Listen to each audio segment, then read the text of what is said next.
Rebonjour tout le monde! Encore très contente d'être avec vous pour un autre épisode de l'Heure dorée. On se retrouve pour la deuxième partie de Catherine et de Steve.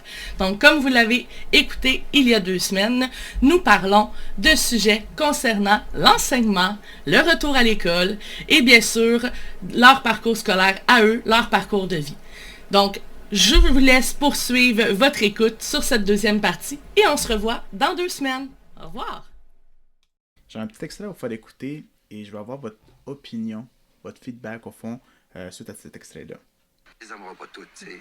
Il y en a qui voudront rien savoir de toi, mais c'est justement eux autres qu'il faut que t'accordes le plus d'importance. Tu penses? Oui. Être prof, là, c'est pas bourrer des crânes. Être prof, c'est apprendre à vivre, c'est apprendre à être, c'est apprendre à apprendre, tu sais. C'est pas ce que la direction va te dire, puis c'est pas ce que le syndicat te demande, non. Être prof, c'est répondre aux demandes de tes élèves. Envers et contre tous, malgré vents et marées. T'es pas supposé voir tes élèves en dehors de l'école. Tu sors avec eux autres. T'es pas supposé rencontrer les parents. Si tu penses savoir aider ton jeune, fais-le. Mais surtout, là, oublie jamais que si t'es si mal payé que ça, c'est parce que la société a besoin de toi plus que de n'importe qui.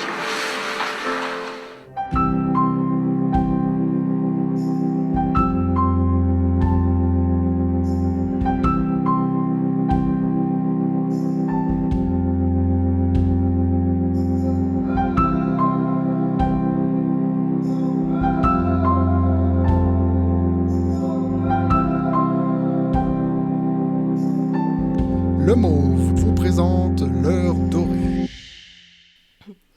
Ben, en tout cas, moi, je pense que ça résume bien comment moi je vois mon métier, là. Non, je sors pas avec mes élèves, en tout cas pas encore, là, mais je le vois peut-être plus de s'ils ont un spectacle, si on une game de foot, mettons, vas-y, là. Je pense pas que j'irai au resto avec mes élèves, mais je pense que c'est vraiment ça, tu sais, être enseignant, oui, t'es spécialisé en français, en histoire, en maths, tout ça, mais finalement, c'est être à l'écoute des besoins de tes élèves, c'est juste faire en sorte qu'ils passent une année où ils vont être bien dans ta classe, où tu vas les aider, ou même s'ils ont des difficultés, t'es pas là pour les juger, t'es là pour que l'année prochaine, Ça aille mieux. ça aille mieux. Puis c'est ça qu'il faut leur faire comprendre, t'as de la difficulté, c'est correct. J'en ai eu aussi, mais attends, en anglais, je comprenais rien en anglais en secondaire 1. Moi aussi, là. Mais ok, parfait. Là, on s'entraide, puis c'est en faisant ce lien-là, puis c'est pas en promettant que tu vas passer ton année ou peu importe, juste en disant, ben moi, je suis là. Puis là, t'as ça comme outil, viens les prendre. Après ça, ils ont un travail d'élève aussi à faire là-dessus, là, c'est sûr. Mais effectivement, c'est ça. Puis comme ils disent, c'est vrai qu'on n'est pas bien payé, là, on se le cachera pas. C'est un autre débat aussi, mais effectivement que si on l'a vu pendant la COVID dans l'année passée, là, quand il n'y avait plus d'école du tout, mars, avril, mai, juin, là, il y avait des... Parents. C'est ça, il y avait des cours, mais tu sais, bref, c'était vraiment pas organisé, mais c'est ça, on n'était plus là, on est un pilier de la société, si t'as plus d'enseignants, t'as plus de médecins, là, t'as plus d'avocats, t'as plus rien. Donc, c'est comme C'est la base. C'est la base de tout. Tu sais, oui, chaque métier est important, mais ça reste qu'on est comme la base de la société. Si on s'effondre, ben là, il y a des parents qui s'arrachent les cheveux, il y a des enfants qui savent plus quoi faire, qui dépriment. C'est pas vrai qu'ils aiment pas l'école, là. Tu leur demandes entre les deux. Moi, j'ai des élèves, quand ils ont appris il y a 2 semaines, qu'ils retournaient à l'école à temps plein, parce que j'ai des élèves de secondaire 3 et 4. Ils étaient contents, là. Parce que non, c'est pas facile d'être en ligne, puis ils disent, je suis vraiment pas motivée, là, j'étais chez nous, puis je les comprends. Puis tout à fait, mais... Donc, moi, je pense que c'est vraiment l'extrait démontre bien c'est quoi être enseignant. Si tu y vas juste pour vomir ta matière puis leur bourrer le crâne, ben ça se peut que toi, c'est ça que tu veuilles faire, mais ça se peut que la réception des ados, surtout... Soit pas favorable. Ouais, soit pas favorable. Ben, soit pas favorable, ou... Ça dépend de chacun aussi, mais je pense que rares sont les enseignants qui vont en se disant... Je drop. Puis... Ouais, je drop. Peut-être à long terme, il y en a qui décrochent un peu aussi, fait que ça fait ça. Puis après, c'est un autre débat aussi de comment garder les enseignants engagés, là. Mm-hmm. Mais effectivement, que si on n'est pas là, la société va stagne, c'est sûr. Exact. Ouais. Ben, On fait pas de relève, dans le fond, parce Non. que... Avant de continuer, juste pour nos auditeurs, c'est un extrait d'émission 30 vies. C'est une superbe émission, je pense qu'on a écouté pendant notre enfance aussi, puis que j'aurais donc le goût que ça sorte en DVD pour qu'on puisse les acheter. Mais ce que tu dis, Catherine, c'est vrai au fond que, si on se le cachera pas, vous êtes un peu comme tu disais Steve tantôt, quand tu étais jeune, puis tu confrontais les profs, ou que là, vous vous faites confronter. Vous êtes des 3e, 4e parents, là. Ouais. T'sais, on s'entend, tu parlais tantôt de la lecture, que si les parents n'aident pas les enfants, c'est à vous de faire ça, mais veux pas, plus ça avance, j'ai l'impression, dites-moi votre opinion aussi, qu'en Amérique du Nord, le rôle d'enseignement est comme diminué dans la réputation. T'sais, on demande ça en Amérique latine, l'enseignement c'est quand même aussi bien respecté qu'un avocat, qu'un médecin, parce que c'est les piliers des futures générations. Ouais. Mais ici, on dirait que, tu sais, j'ai toujours une image, le meme où ce qu'on voit les enseignants et les élèves avant 1970, puis maintenant en 2020, là, où ce que les parents demandent à l'enseignant au lieu de l'élève qu'est-ce qui s'est passé ici. Là. Exact. Mais je pense qu'il y a quelque chose à faire là-dedans, c'est sûr, là, parce que on n'est pas là pour éduquer, dans le sens... Je suis pas là pour apprendre à ton enfant le respect. C'est supposé être acquis. Ça, c'est pour rappeler ça. Mais effectivement, que des fois, il y a des parents qui c'est... Ben là, je comprends pas ça. Ben, as-tu parlé à ton enfant? Non. Ah. Puis là, quand on en parle, ça éclaire bien des questions, mais oui, effectivement, il y a des choses à faire là-dessus parce que, moi, ça fait juste 2 ans que j'enseigne, donc c'est sûr que j'ai pas le point de vue d'un enseignant expérimenté, mais effectivement, que je pense qu'il y a des choses qui ont changé, où il y a une image qui s'est perdue. Peut-être comment, je peux pas répondre exactement, mais sur que oui, il y a une différence. Là. Ben, moi, ce que je pense, là, c'est... Puis, tu sais, il n'y a pas beaucoup d'avantages à la COVID, là, mais quelque chose d'important que la COVID nous a appris, c'est que ça nous a pris le temps de ralentir. Puis je pense que c'est ça aussi la différence entre notre époque puis, ben, l'époque de nos parents ou des personnes plus âgées. OK? Ben, c'est justement le respect, là, ça s'apprenait à la maison. Puis il y a des élèves qui l'apprennent malheureusement à l'école. Mais quand tu dis qu'ils l'apprennent à l'école, ils l'apprennent pas parce qu'on l'enseigne, ils l'apprennent à leur dépens parce que finalement, tu sais... Ils viennent se faire taper ses doigts pour un acte sur qu'ils ont fait. Puis finalement, ils se rendent compte que comme, ben, tu sais, je veux pas manquer de respect, là, ben, arrête de faire ça. OK?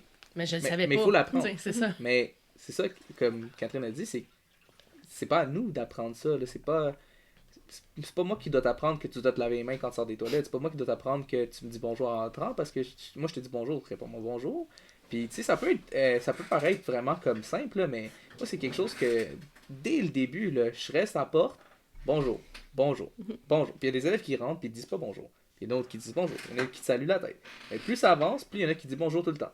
Puis c'est vraiment important parce que, tu viens pas dans ma classe pour t'évacher, tu viens apprendre ou tu viens, comme, socialiser dans des thèmes qu'on aborde en classe, mais c'est une place pour apprendre, puis aimer à apprendre aussi, ou juste aimer à vivre aussi, des fois. Là, puis, vivre en communauté, en société. Tu me dis pas bonjour en rentrant de la classe, pas parce que je dis que tu me manques de respect, mais dire bonjour à quelqu'un, c'est comme une base. Le respect, c'est une base. Puis je pense que ce que la COVID nous a permis de faire, en tout cas pour l'enseignement, c'est pas seulement de rendre compte que ben on est utile à la société, mais on a pris le temps de ralentir, puis de se rendre compte que, hey, du jour au lendemain, là, si c'est moi qui dois enseigner à mon gars, j'ai pas les outils. Okay. Pourquoi est-ce que je remets en question la personne qui a les outils? Parce que des fois, c'est des parents qui nous remettent en question. Puis tu te dis, ben, moi, je le côtoie, j'ai mes observations, je prends mes notes, puis quand on se rencontre en rencontre de parents fameux, ou quand on le rencontre avec la direction, ou quand je t'appelle, c'est parce que il y a des choses à changer. Puis il y a des parents qui est comme, mais c'est pas à moi de faire ça. Mais oui, c'est à toi de faire ça. C'est à toi de faire ça, de faire ces changements-là avec ton jeune.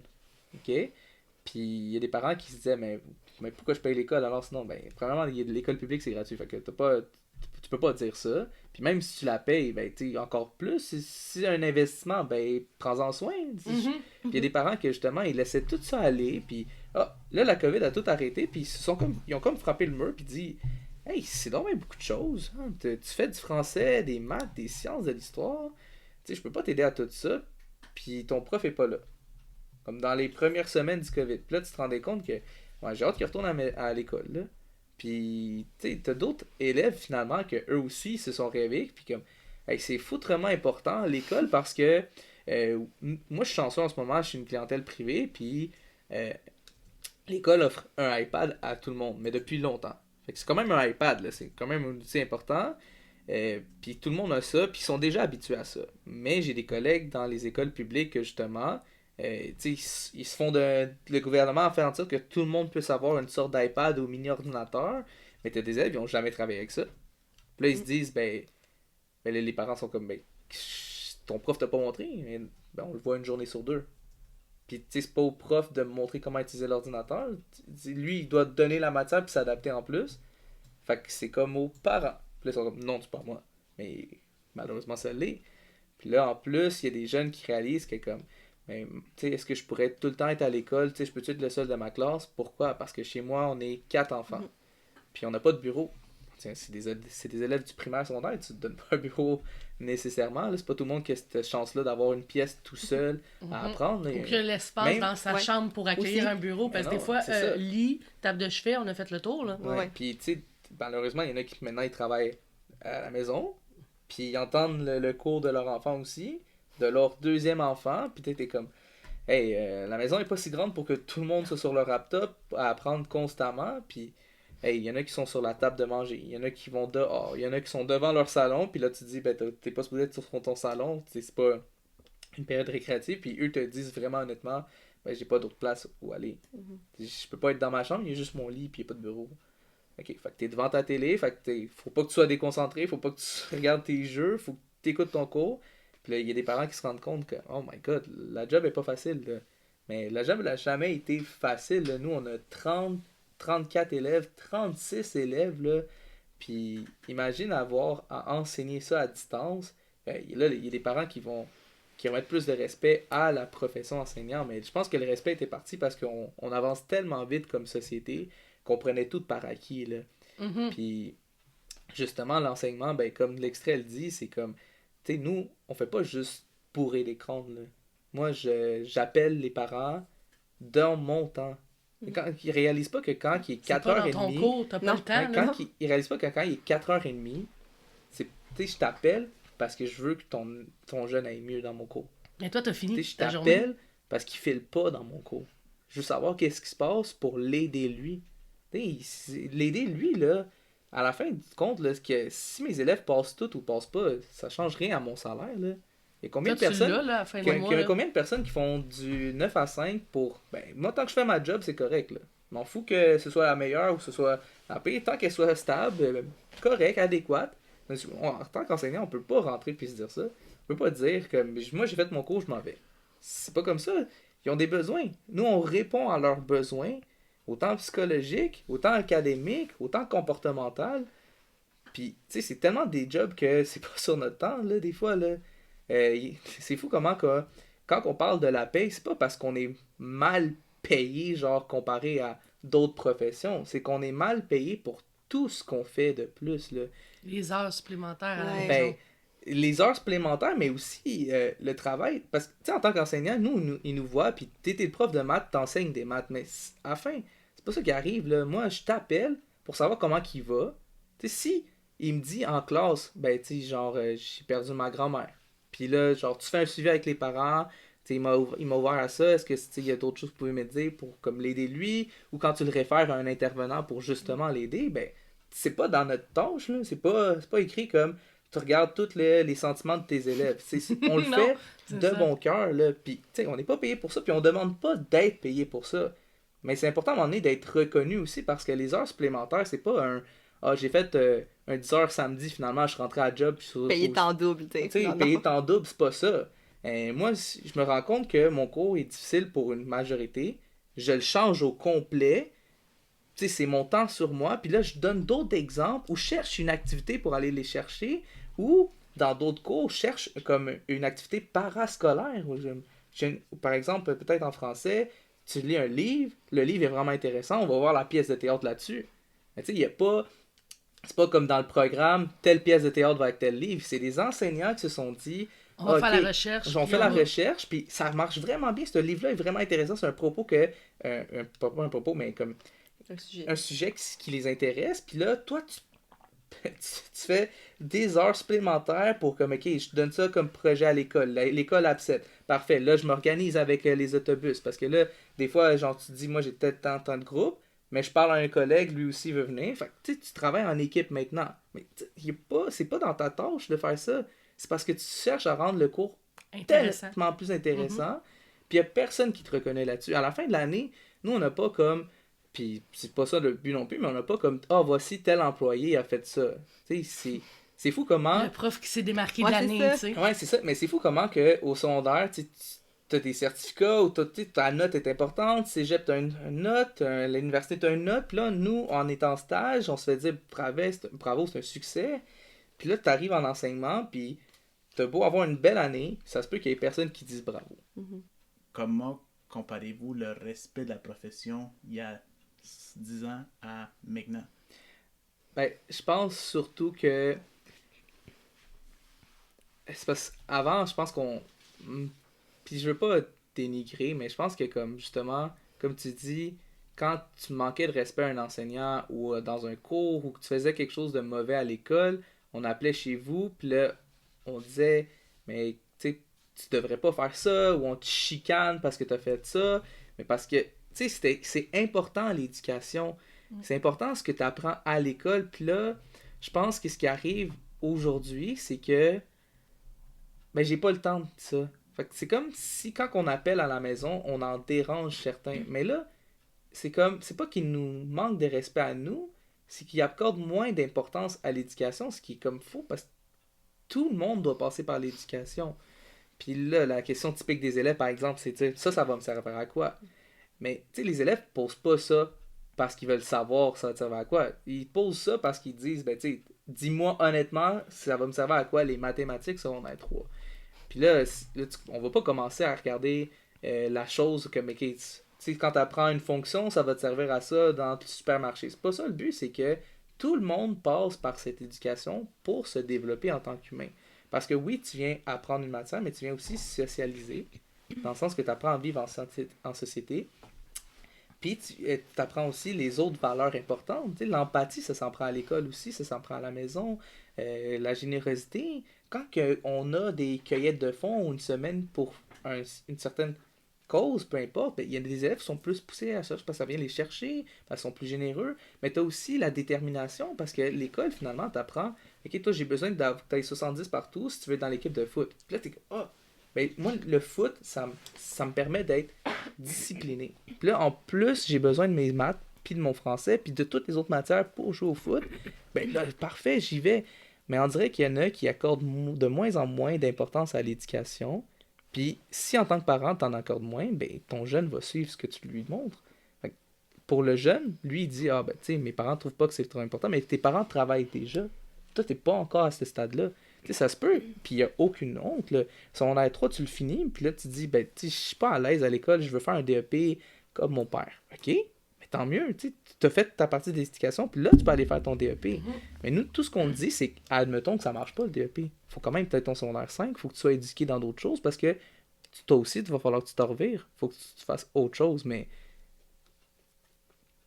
c'est très dur, en tant qu'enseignant, de le faire pour 34 élèves.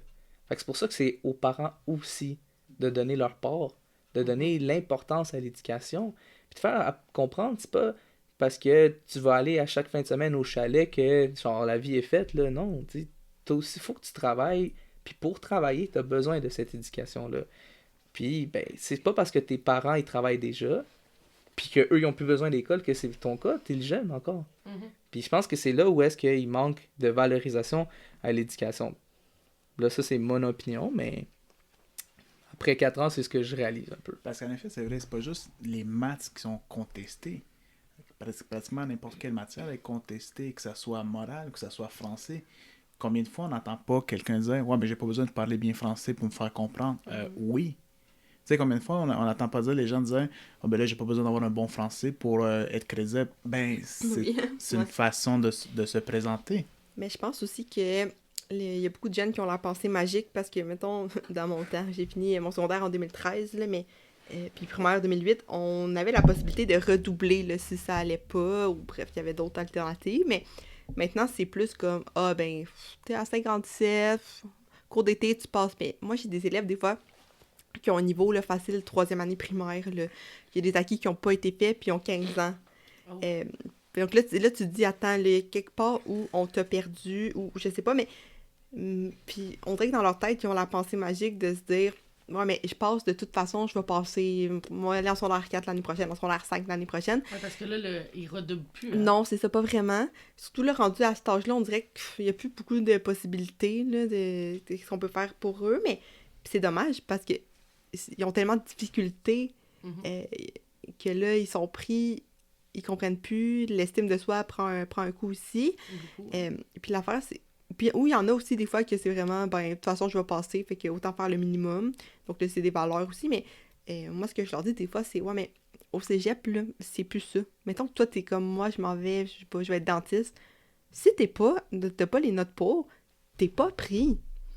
T'es pas pris, là. Tu vas frapper un mur à un moment donné où est-ce que ça se peut que ta profession de rêve, tu dois trouver un plan B, là, parce que c'est pas vrai qu'ils vont t'accepter parce que t'es toi. C'est dommage à dire, là, mais c'est un peu ça, puis c'est beaucoup la pensée magique, je pense, fait que rendu là, tu dis, ouais, mais tu sais, si j'aime pas mon cours ou j'aime pas mon prof de ça, ben tant pis, tu sais, je vais faire mon année, mais ça se peut que je passe pas, puis ben, c'est pas bien grave, je vais aller l'année prochaine, je vais quand même avoir mon diplôme au final. Donc c'est là aussi qu'il y a quelque chose à faire, là. Est-ce que tu penses que d'avoir retiré le fait de redoubler, parce que moi je me souviens... il y a ça, plus de 10 ans même, on avait... Si tu avais comme 2 matières principales que tu coulais, tu redoublais. Donc, moi, j'ai redoublé. Moi, j'étais arrivée à Laval. Mon anglais était de Saint-Jérôme. Donc, quand ils m'ont fait une évaluation, ils m'ont dit que j'avais un 5e ou 6e année. Et j'ai échoué déjà en français à cause de ma dyslexie. Fait que première année à Laval, j'ai redoublé. Mais ça m'a permis justement d'aller chercher mes acquis en anglais. Ça m'a permis d'aller chercher mes acquis en français. Puis j'ai pu, par module, par la suite, finir mon année. Ben, c'est ça. Mais est-ce qu'aujourd'hui, le fait qu'il y a comme... Parce que moi, c'était la honte de me retrouver avec des plus jeunes que moi. C'était le fait que je voulais pas. Puis tu sais, j'étais allée chercher le maximum de matière que je pouvais. Mais c'est ça, même si j'ai tout donné, j'ai fini avec un 57 en anglais. Puis pas mal la même affaire en français. Mais tu sais, c'était déjà 30% de plus qu'au départ des premières étapes. Fait que j'étais comme, c'est déjà ça. Mais je voulais pas. Fait que j'ai réussi à monter mes notes, pas suffisamment. Mais est-ce que le fait d'enlever, peut-être, ça, fait en sorte qu'ils prennent pour acquis que c'est pas grave, je vais continuer pareil? Ben, un peu, je pense. Mais il y a un moment donné où est-ce que il frappe un mur, justement. Puis oui, il y a l'estime de soi, mais si tu laisses l'élève être dans un niveau alors qu'il y aurait besoin de faire peut-être 2-3 années... Puis il y a un retard là, vraiment visible. L'estime est pas mieux. Là. Tu finis, tu as un bulletin à 35%. Puis c'est parce que l'affaire, c'est qu'il y a des fois, il y a des difficultés qui sont tellement loin que même moi, je peux pas prendre le temps de les pallier. Puis de retourner à la base. Non, parce que j'en ai 27 autres, mettons, qui, eux, ils ont le niveau, là. Puis que c'est des difficultés que c'est facile à corriger. Donc, c'est pour ça qu'il y a les classes d'adaptation scolaire, il y en a peut-être pas assez. Ou peut-être que t'sais, on pourrait... En fait, le système d'éducation est certainement pas parfait, là, mais de réinventer, ne serait-ce que... Oui, dans ta classe, moi, je dis souvent, j'ai un tiers très faible, un tiers faible correct, puis un tiers fort. Mais les forts aussi, faut penser à eux. C'est plate, là. Mais eux, ils trouvent ça long, là. Ouais. C'est ça, Et donc... sinon, des fois, ils niaisent. Et voilà. C'est ça. Si tu te mets à leur place, fait, il y a un moment donné où est-ce qu'effectivement, que quand je vois une copie d'élèves, puis je corrige, puis je me dis, attends, là, parce que on part de très, très loin. C'est sûr qu'il y a eu un moment donné où l'élève est passé entre les mailles du filet un peu, là. Parce que, oui, si on détecte vite des difficultés d'apprentissage, mais des fois, c'est les parents aussi qui veulent pas comme savoir c'est quoi les difficultés d'apprentissage, ça dépend. Ou ils veulent pas voir leur enfant être dans une classe d'adaptation scolaire ou des choses comme ça, mais au final, faut, tu sais, à long terme, qu'est-ce qui est mieux pour mon enfant, qu'il soit en petite boule dans sa classe, puis il comprend pas, puis il est comme moi, je vais faire constamment perdu. Ben, c'est ça. Ou, ben, tu vas être mieux encadré. Ça se peut que ça prenne plus de temps. Ça se peut. Ouais. Puis c'est correct. Puis peut-être c'est de revaloriser aussi ça. C'est pas parce que t'as pris un chemin différent, non. mais que t'es arrivé à tes fins. Dans le fond, le but, c'est ça, c'est d'arriver à ses fins, mais pas le chemin que t'as pris pour te rendre à ta fin. Non, là, c'est ça. C'est comme je disais, c'est comme on est tellement pressé d'aller vite, on dirait, c'est ça le problème un peu dans notre société, c'est comme on est tout le temps pressé, là. On dirait que la vie veut juste aller plus vite, mais on a le contrôle là-dessus, puis comme t'as dit, ton anglais, ton français, ça allait pas, puis t'as peut-être redoublé, ok, mais tu sais, redoubler, c'est pas péjoratif dans le sens que, ok, malheureusement, je suis pas mes amis l'année prochaine dans telle matière. Non, redoubler, c'est que tu as de la difficulté là-dessus. Avant de t'envoyer dans quelque chose qui va être plus difficile, parce que c'est ça qui arrive plus on avance, ben, on va se concentrer sur ça. C'est ça. Et moi, j'ai eu des élèves, quand j'étais dans un milieu public où est-ce que j'avais des élèves en difficulté d'apprentissage, j'ai des élèves qui n'avaient pas passé les mathématiques depuis 3-4e année du primaire. Mais ils avancent à chaque fois. Puis là, la solution en secondaire 2, c'est qu'ils sont en groupe d'appui. Fait que c'est des groupes plus petits, mais juste avec eux. Mais ça reste quand même que j'ai devant moi une dizaine de jeunes qui n'ont pas passé leur maths depuis 3e année, 4e, 5e année, ou peut-être ça fait 1 an qu'ils coulent, mais ils ont eu de la difficulté, puis on s'entend à moi que j'enseigne une nouvelle difficulté. T'sais, comme pour mettre ça pour eux, là, c'est comme s'ils sont dans un jeu vidéo, puis là, ils passent jamais un niveau, puis finalement, ok, ben le jeu dit, veux-tu passer au niveau 10 tout de suite? T'es comme, ben je suis pas capable de faire le niveau 1, pourquoi tu me demandes de faire le niveau 10?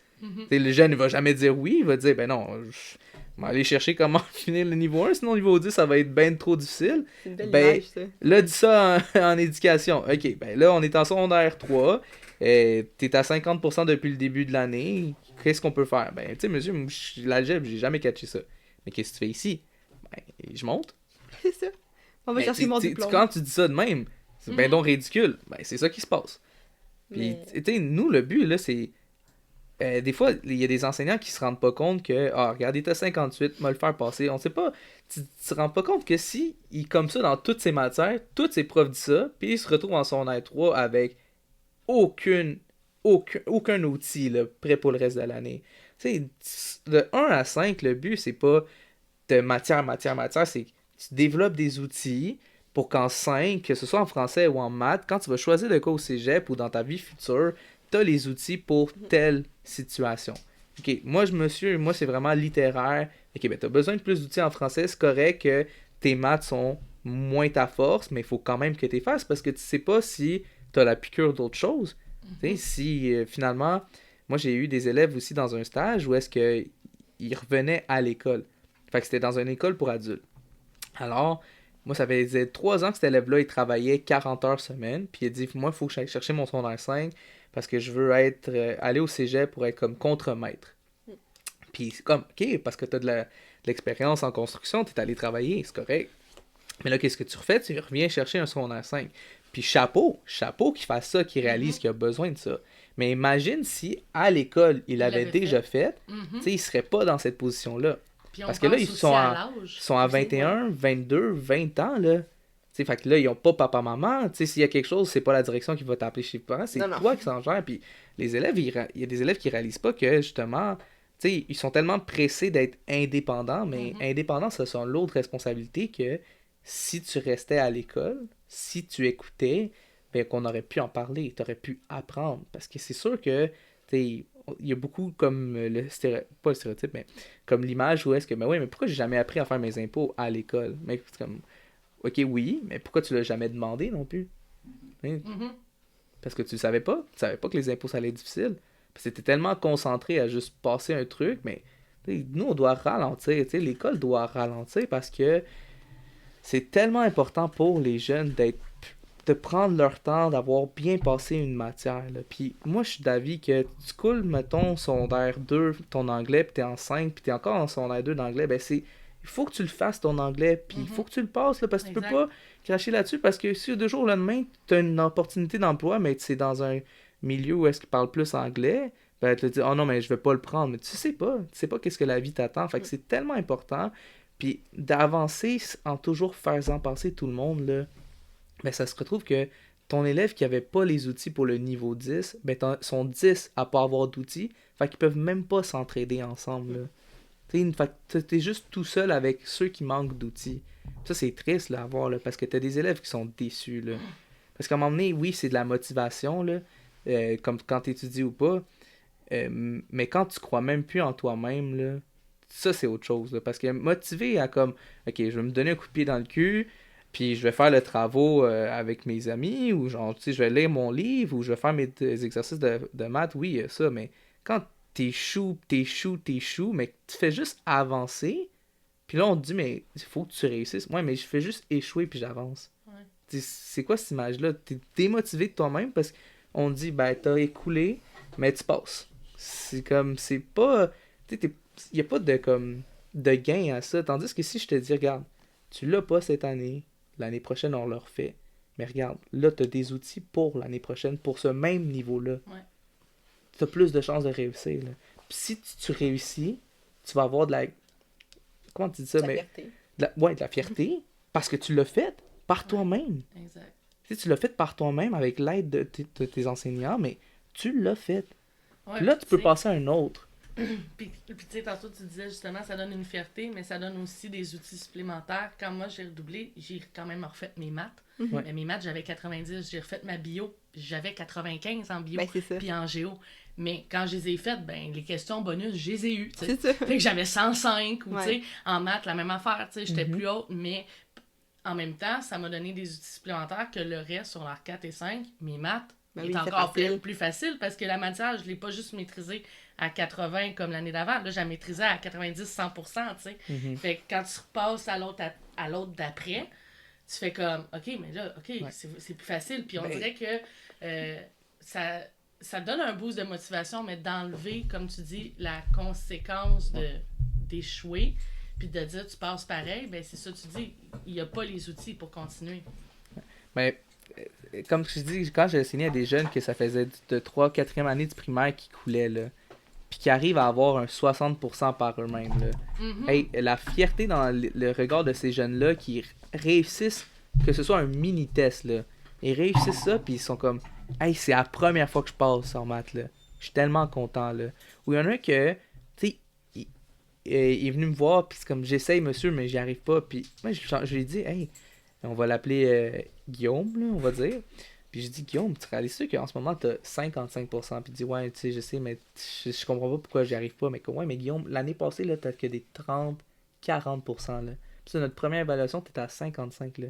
Tu as fait un bond de 15%, puis Exact. ça fait quelques mois qu'on travaille ensemble, là. Fait qu'imagine à la Tu sais, fin de l'année, tu sais, c'est ça. tu Imagine vas- à la tu fin de vas le l'année, rendre, là. Mhm. Puis là, il est ça. comme, ouais, merci. Puis, tu sais, Guillaume, viens me voir en récup, là. Ce 55-là, on va le voir ensemble. Qu'est-ce qui manquait, là? Puis là, Guillaume, il arrive à 60%. Puis il me regarde tellement fier. Hey, je suis capable, monsieur, genre. Mais tu sais, il réalise pas que, comme, tu sais, c'est lui qui a tout fait, là. Tu sais, il dit merci. C'est comme, ouais, merci parce que moi, je fais les choses peut-être différemment avec lui, mais tu sais, Guillaume, c'est toi qui as fait ça, là. Tu sais, c'était tout le temps en toi, c'est juste que on t'a pas assez donné d'outils. Ou malheureusement, tant qu'on sait pas que t'es faible, on t'évalue comme quelqu'un De normal. fort. Fait Mhm. que d'avoir 8 cours à la place de 6 dans une semaine, c'est peut-être mieux pour toi. Fait que peut-être qu'en secondaire 3, il faudrait que tu sois en appui aussi. Puis pourquoi pas, tu sais, pourquoi pas avoir de l'appui? Si on peut avoir cette aide-là, let's go. Mhm. Puis ces jeunes-là, c'est comme, tu sais, des fois, ils s'arrêtent juste à « Ah, je coule tout le temps, monsieur. » Ouais, mais comme, regarde, là, t'es à 30%, t'es à 45%, là. C'est 15 de plus. Tu sais, un élève dans la moyenne ou fort, là, quand il a 80 puis qu'il a 85, il fait pas de différence parce que lui, il passe, là. Mais un élève qui échoue à 30 puis qui arrive à 50%, là, lui, malheureusement, comme on lui dit tout, ben, t'as coulé. Non, hey, t'as augmenté, là. Puis là, cet échec-là, quand ça vient moins long parce que, hey, tu sais, j'ai pas réussi, mais ça a mieux été que les autres fois, là. Exact. Ça aide, là. Parce que des fois, quand tu les aides juste à aller puis qu'ils coulent, ben, tu sais, c'est tough se faire dire qu'on coule sans arrêt, puis, ben, OK, passe au prochain niveau, là.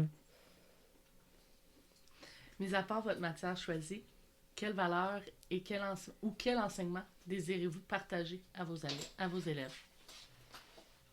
Ben, moi, comme valeur, je tiens beaucoup à... Ça rejoint un peu ce qu'on dit, là, mais la persévérance, là, au final, c'est juste toi que ça concerne. Là.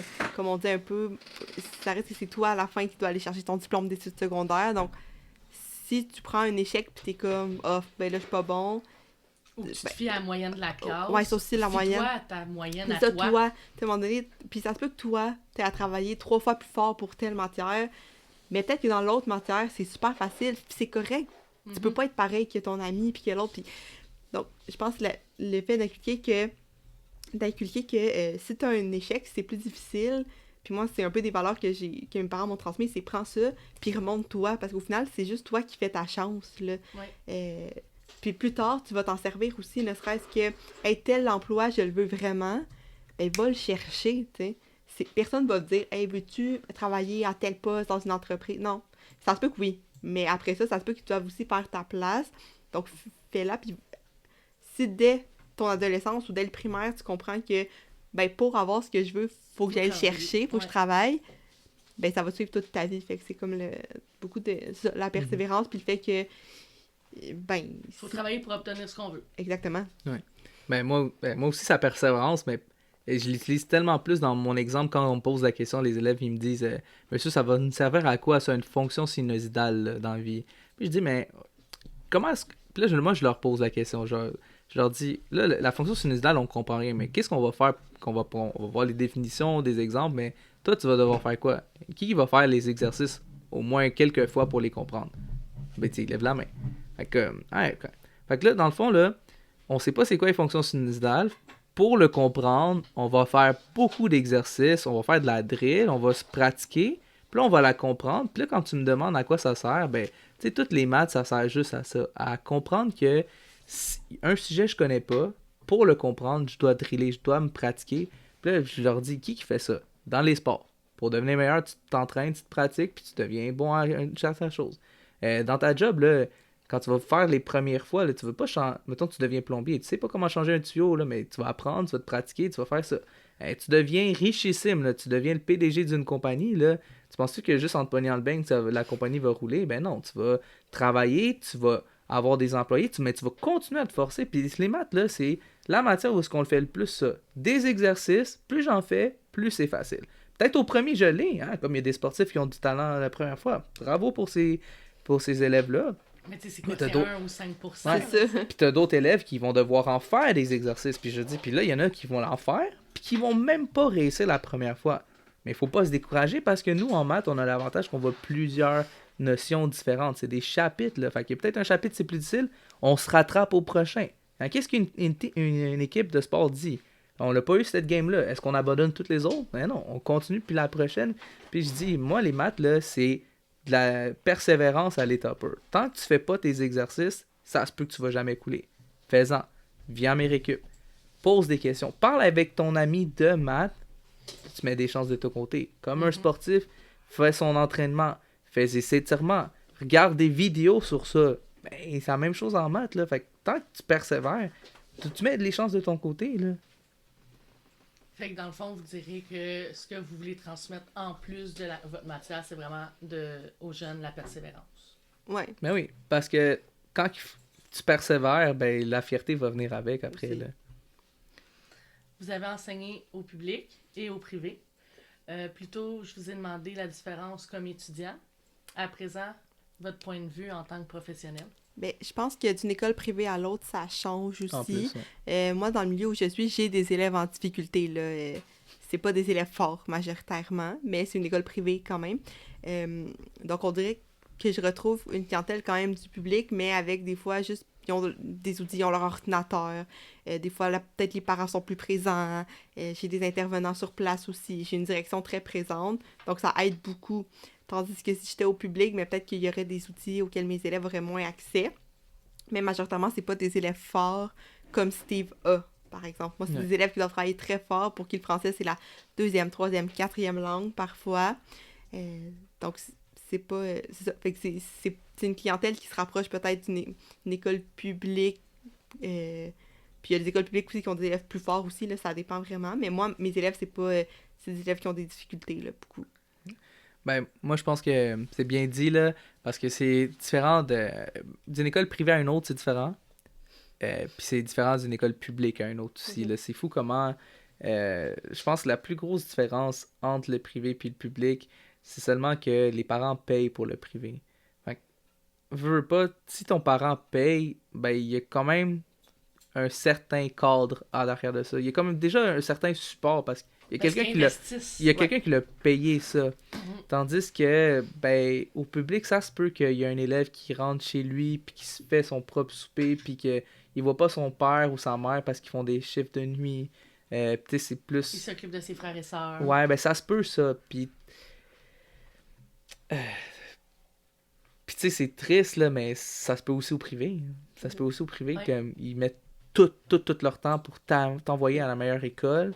mais qui sont pas là à la maison, puis t'as pas de cadre familial. Là, Tu t'occupes de tes frères et puis là, sœurs tu aussi. sais, comme ouais. en tant qu'enseignant maintenant au privé, ben c'est surprenant, mais je me dis, ben là, t'es payé, prends soin de ton investissement, mais il y en a qui mettent tout leur temps pour justement les envoyer là. Fait que, c'est sûr que il y a plus de sport en arrière des élèves côté familial quand t'es au privé, parce que il y en a, c'est beaucoup d'argent des fois, là. T'sais, ça peut être, je sais pas, des 1000 à 2000$ là, pour l'envoyer une année là. Fait que si t'envoies enfant 1, enfant 2, enfant 3, ben ça fait beaucoup de sous, là. Mais, tu sais, ça change rien, que le plus important, c'est le parent en arrière de ça. Fait que, tu sais, ça se peut que tu sois au public, puis t'as une classe où est-ce qu'ils ont tout un beau cadre familial, là, comme dans une école où est-ce qu'ils faisaient de la concentration en musique, là.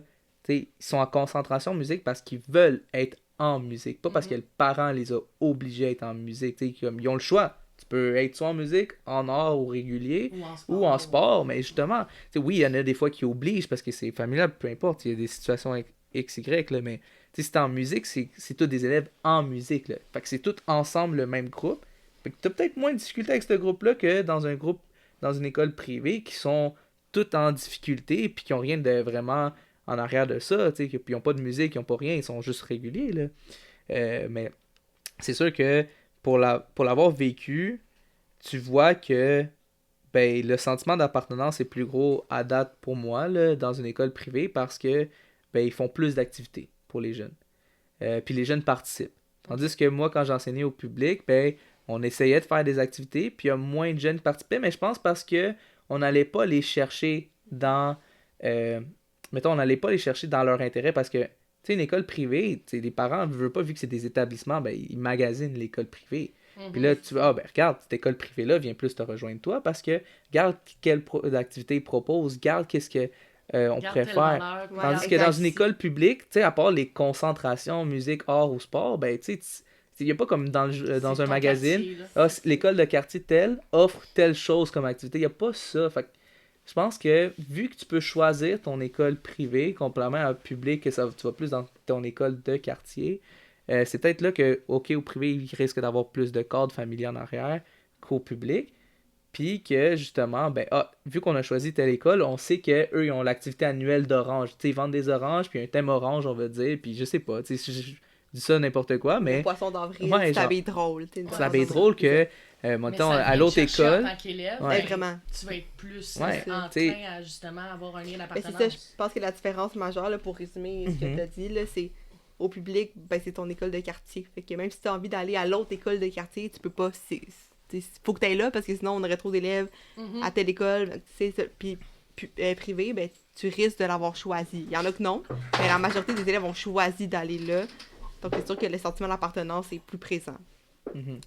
Puis c'est ça la grosse différence, le sentiment d'appartenance, parce que comme si tu sens que t'es fier de ton école où est-ce que tu vas, Tu vas vouloir y aller. Ben oui, mais t'as moins le goût de niaiser parce que tu veux pas te faire suspendre, tu veux pas te faire renvoyer, tu veux rester à cette école-là. Tandis qu'une école publique, là, si ils te renvoient, tu vas dans une autre école publique.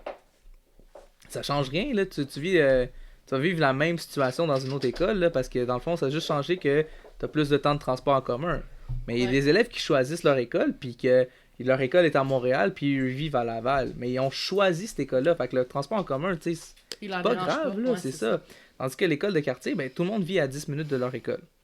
Hein, ils sont tous obligés d'aller là. Mais après ça, tu sais, le parent, s'il doit changer d'école, ben, il rajoute 45 minutes, puis des fois, il n'y a pas de bus qui passe dans ton coin, fait que c'est le parent qui doit aller le déposer là. Mais là, tu sais, ça crée de la frustration, ça, c'est différent aussi, là. Ouais. Puis, moi, pour l'avoir vécu en tant qu'enseignant, je vois que, comme, dans l'école où j'enseigne en ce moment, quand on a la journée Poisson d'avril, il y a tellement un gros taux de participation, c'est fou, là, c'est vraiment... T'es fier de faire partie de cette école-là en ce moment-là, parce que t'as tellement des élèves en jouer, tout ça, puis ça a l'air que... Ouais, mais les adolescents sont de plus en plus vieux aujourd'hui, tu sais, avant, moi, j'écoutais Bob l'éponge, puis j'avais 12 ans, aujourd'hui, ils trouvent ça bébé, on va dire, peu importe, là, mais comme, ils ont 14, 15, 16 ans, puis on a la journée Poisson d'avril, tout le monde s'habille drôle, puis on participe à la journée thème.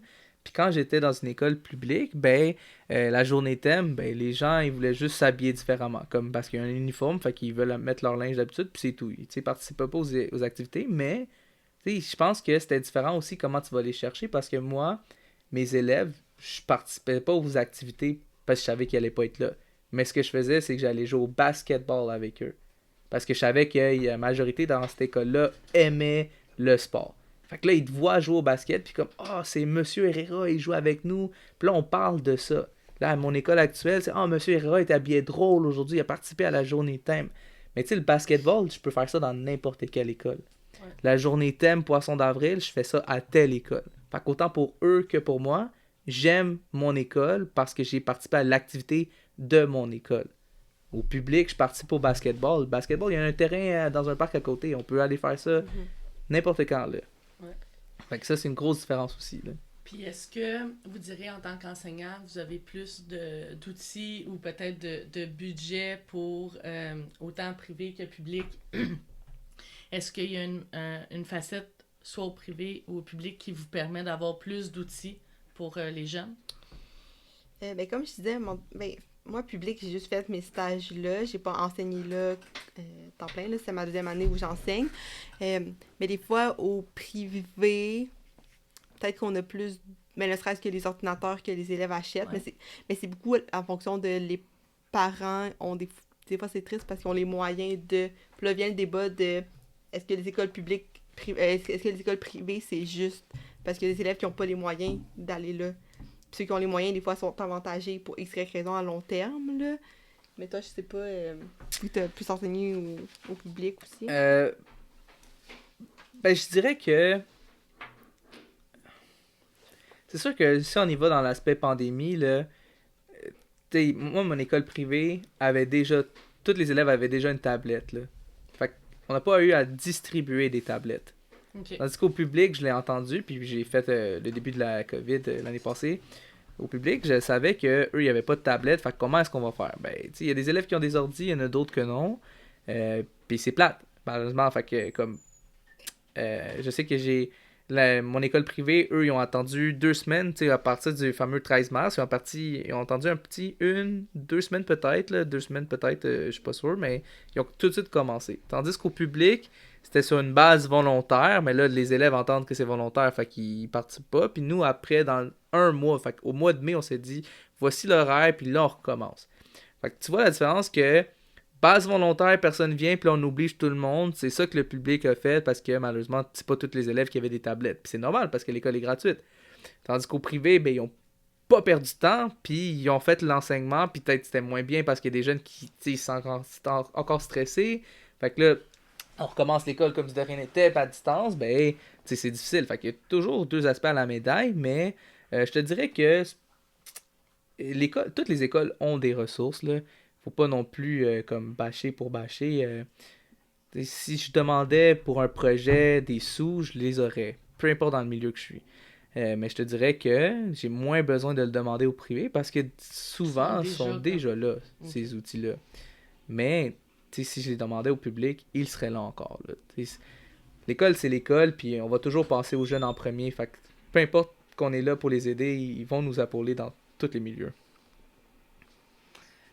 Qu'est-ce qui vous motive à enseigner au secondaire plutôt qu'au primaire ou au cégep?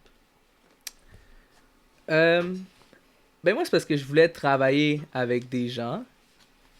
Mais je veux travailler avec des gens parce que j'aime ça à entendre leur opinion. J'aime ça, en tant que prof de maths, j'aime ça aussi voir comment ils réfléchissent, la logique derrière ça. Puis je trouve que le secondaire, c'est juste parce qu'on est un peu plus mature, là. Et puis mature, ça dépend dans les aspects, là, parce qu'il y en a qui se trouvent encore drôles quand ils rotent, là, ou ils entendent le mot sexe, là, puis ils partent à rire, là, les fameux petits garçons. Mais ouais, c'est juste parce que au primaire, ils sont encore trop jeunes pour leur développement. Oui, il y en a qui sont ultra intelligents, mais moi je pense que comme on est encore trop sur la base des apprentissages, puis rendu au secondaire, comme on peut tellement plus s'ouvrir, tellement parler de plus de choses, que j'aime ça de eux. Puis, comparé au cégep, c'est juste parce que... Au primaire. Non, parce qu'elle avait demandé primaire, ça, on va au cégep. Ah, ok, désolé. Puis, rendu au cégep, moi, j'ai trouvé ça tough, les maths. Fait que ça me tentait pas de commencer, genre, comme à trop chercher, là. Sur le secondaire, j'étais vraiment à l'aise parce que je suis maître de ma matière. Puis, tu sais, si t'es maître de ta matière, déjà, après ça, tu peux passer plus de temps pour le reste de l'enseignement, les élèves. Parce que c'est un le automatique, pédagogique. là. Tu sais. Ouais, c'est ça. Fait qu'au cégep, j'étais pas à l'aise, fait que c'était jamais dans mes intentions. Là. C'est pas parce que c'est mieux payé, l'horaire, whatever. J'ai pas aimé ça, les maths au cégep, c'était correct. Fait que je vais pas me mettre à trop apprendre là-dessus. Là. Genre, j'étais à l'aise au secondaire, je vais le faire. Puis je trouve qu'ils sont plus matures qu'au primaire, puis ça vient plus me chercher. Mais je pense que le rôle d'enseignant n'est pas le même selon le niveau où tu es. Là. Au primaire, pour être il y a des gens qui vont des fois en enseignement à l'université parce qu'ils se disent qu'il y a 2 mois de vacances, là. Mais quand ils arrivent dans une classe de primaire, ils sont cute, là, sont mignons comme tout, sont naïfs, mais ça reste que t'en as, mettons, 20 à gérer, puis là, t'es vendredi après-midi, ils courent partout, peu importe, c'est quand même difficile, là. C'est pas vrai que t'es au primaire, c'est plus facile, c'est pas vrai que des ados, c'est comme vraiment désagréable non plus, là. Fait que les primaires, moi, j'ai été monitrice de camp de jour, j'ai vraiment aimé ça, sont petits, mais je pense que des fois, j'avais quasiment trop de poignes pour être au primaire. J'aurais peut-être traumatisée, je sais pas, là. mais c'est parce que j'ai peut-être moins de patience avec eux, naturellement. Puis au primaire, tu apprends vraiment la base. Tu apprends la lecture, tu apprends à compter, puis c'est ça que tu apprends. C'est ça, la mission. Fait que c'est beaucoup la base, tu pousses pas très loin. Au secondaire, de plus en plus, tu peux pousser. Secondaire 1, c'est encore des petits, mais quand tu arrives en 3, en 4, en 5, ben, tu pousses plus loin. Puis un ado, c'est intéressant. Autant c'est fascinant parce que des fois, c'est niaiseux ou ça a des émotions dans le tapis, mais c'est ça qui est intéressant aussi. Là. C'est leur fait qu'ils sont impulsifs, ils veulent réagir, ils veulent contester. Pas toi, mais ils veulent contester des fois la société où ils se posent beaucoup de questions. Fait que c'est comme très intéressant parce que des élèves que tu as côtoyés en secondaire 1, t'es revois en secondaire 5, ça sera même pas la même personne. En 5 ans, ils changent vraiment beaucoup. C'est ça qui est intéressant. Tu vois que leur cerveau se forgent un peu, là, puis ils deviennent un peu l'humain qu'ils vont être plus tard. Puis enseigner au cégep, de toute façon, nous, on pourrait pas. Il faut vraiment des formations plus spécifiques, plus spécialisées. Fait que nous, quand tu vas à l'université en enseignement, c'est vraiment soit primaire, soit secondaire. Ouais. Puis tu dis justement que t'aurais été peut-être une trop grosse drive. T'aurais eu une trop grosse drive auprès. C'est-tu pendant que t'as fait justement ton animation que t'as découvert ça, là? Que... Ouais, ben, moi, j'étais motrice de camp de jour sur le tard un peu, là. J'étais pendant mon bac, parce qu'il y avait une amie qui était cordeau d'un camp de jour, puis là, j'avais été travailler là 2 étés, c'était super. Puis j'adore les enfants, puis je me rendais compte que j'avais beaucoup de facilité avec des enfants plus difficiles, parce que des fois, on dit qu'on les... Pas on les cassait, mais tu sais, je leur faisais comprendre qu'avec moi, ça fonctionnait de telle façon. Tu sais, ça reste que c'est des enfants, c'est pas plus facile que des ados, là. C'est juste que des fois, on les trouve bien mignons. Tu sais, un ado, c'est peut-être moins mignon parce que c'est plus grand, puis c'est en puberté et tout ça. Mais, ouais, je me suis rendu compte que j'avais quand même beaucoup de poignes. Puis ça aurait été correct, j'aurais peut-être été à l'aise avec des 5e, 6e années primaires, mais me retrouver en première année primaire, je suis pas sûre que ça aurait été ma place, tu sais, vraiment. Ça nous amène à notre segment mécanisme social. Donc, c'est le moment où on fait appel à nos engrenages, à nos collaborateurs. On vous invite à nous faire part d'un projet. Tantôt, on s'en parlait un peu avant l'enregistrement, comme quoi que les projets que vous avez eus en pandémie pour l'enseignement ont un peu tombé à l'eau. Est-ce que vous pouvez nous parler un peu des projets qui ont tombé en l'eau dû à la pandémie? Ben, des fois, c'est ne serait-ce que des voyages, comme d'une journée. Nous, je sais que mes élèves en secondaire 3 d'habitude vont à Québec. Là, on n'y va pas. On n'est pas allé au théâtre. On n'a pas d'activité de neige, là, des glissades, du ski, on n'en a pas. Il n'y a pas d'auteurs qui viennent, par exemple. T'sais, moi, j'aurais aimé ça. Là, j'ai des élèves avoir des conférenciers puis tout ça. Ouais, c'est ça. On n'en a pas cette année. On espère qu'on ait quelque chose l'année prochaine parce que ça manque. Les élèves ont envie aussi de ces moments-là qui sortent un peu, qui sont des fois en lien ou pas avec le cadre scolaire, là, mais ça les intéresse aussi, ces projets-là ou ces activités-là d'une journée, d'une période, mais cette année, c'est comme pas possible à cause de la COVID. Là. Ben, moi, l'année dernière, j'étais justement au public avec mes élèves en appui. Donc, nous, les projets, on essayait le plus possible de les chercher, mais moi, j'avais une belle activité pour eux, pour une certaine matière. Donc, c'est sûr que, vu que c'était à distance, c'était plus possible. Réimaginer tout ça pour eux, c'était vraiment un gros travail, là. Puis, ben, malheureusement, ben, tu sais, le gouvernement a dit c'était succès ou échec. Puis, dans le fond, c'était les élèves avec échec qui devaient participer au cours pour qu'ils passent. Mais tu sais, après ça, c'était comme le message était sur une base volontaire pour les autres. Mais si tu passais déjà, aller chercher ces élèves-là que tu aurais aimé donner encore plus d'outils pour l'année suivante parce qu'on savait pas à quoi s'attendre, ben ils venaient pas parce que tu leur dis... C'est une base volontaire. Ben, c'est base volontaire. Là, non, c'est obligatoire. Ah, ok. Mais il se connecte pas parce que le parent, il sait pas s'il se connecte ou pas. On n'avait pas encore établi tout ça. Puis nous, on se fiait tout le temps sur le gouvernement. Puis après ça, quand le gouvernement donnait une chose, ben nous, on avait 2 semaines dans les écoles pour se préparer. Là, moi, finalement, je me suis dit, moi, je vais faire un des chapitres comme si de rien n'était. Puis, ben, malheureusement, c'est pas un projet qui tombait à l'eau, mais moi, j'ai des élèves que j'ai pas pu faire passer parce que ils étaient déjà en échec. Puis là, après ça, ce qu'on faisait, j'ai fait comme un mini-test à distance pour la première fois parce que j'avais pas d'autres outils. J'avais pas comment le transformer d'une autre façon encore, contrairement à cette année, là, que maintenant, on est préparé. Fait que, tu sais, ces élèves-là, ben, ils ont pas pu passer, puis dans un temps normal, ils auraient peut-être pu passer, là, ils étaient peut-être à 50, 55, puis il manquait juste un peu de quoi avec la dernière étape, puis c'est pas arrivé malheureusement. Fait que moi, c'est pas un projet avec cette année-là, mais je trouvais ça vraiment plate que succès ou échec, il y en a que j'ai pas pu aider. Puis à l'inverse aussi, j'en ai que sont à succès parce qu'ils ont passé les 2 premières étapes sur la peau des fesses. Puis là, je me dis, ben, tu sais, eux, ils n'auraient jamais dû passer, là. Parce que c'est sûr que, en plus, ils doivent apprendre dans son R3 COVID. Ben non, il y aurait vraiment eu plus de chances de rester en 2, là. Fait que moi, c'était pas des projets parce que malheureusement, j'en avais pas, là, avec ces élèves-là pour le moment. Parce que ça a quand même été en mars. Puis, tu sais, il restait encore 4 mois, là, à l'école. Fait que c'est vraiment dur pour eux, là, malheureusement, là. En même temps, pour nous, le mécanisme social, c'est justement le travail solidaire entre les engrenages, donc entre tous les collègues, partenaires. Je rappelle à nos auteurs que ce que vous entendez, le bruit, le brouhaha, c'est notre petit Katz qui, malgré les siestes qu'il fait, il se promène aussi puis il veut s'amuser avec les invités. Mais quand on parle des engrenages au sein d'une institution d'éducation telle que dans laquelle vous travaillez, on parle aussi des autres enseignants, des autres matières. Tu veux pas, vous êtes là dans les matières, on dirait pas les piliers, mais vous ne pas, c'est quand même les plus... matières de base. Les de base, français et maths. Mais comment jugez-vous, comment évaluez-vous la collaboration avec vos autres enseignants, avec vos autres professionnels au sein d'une école?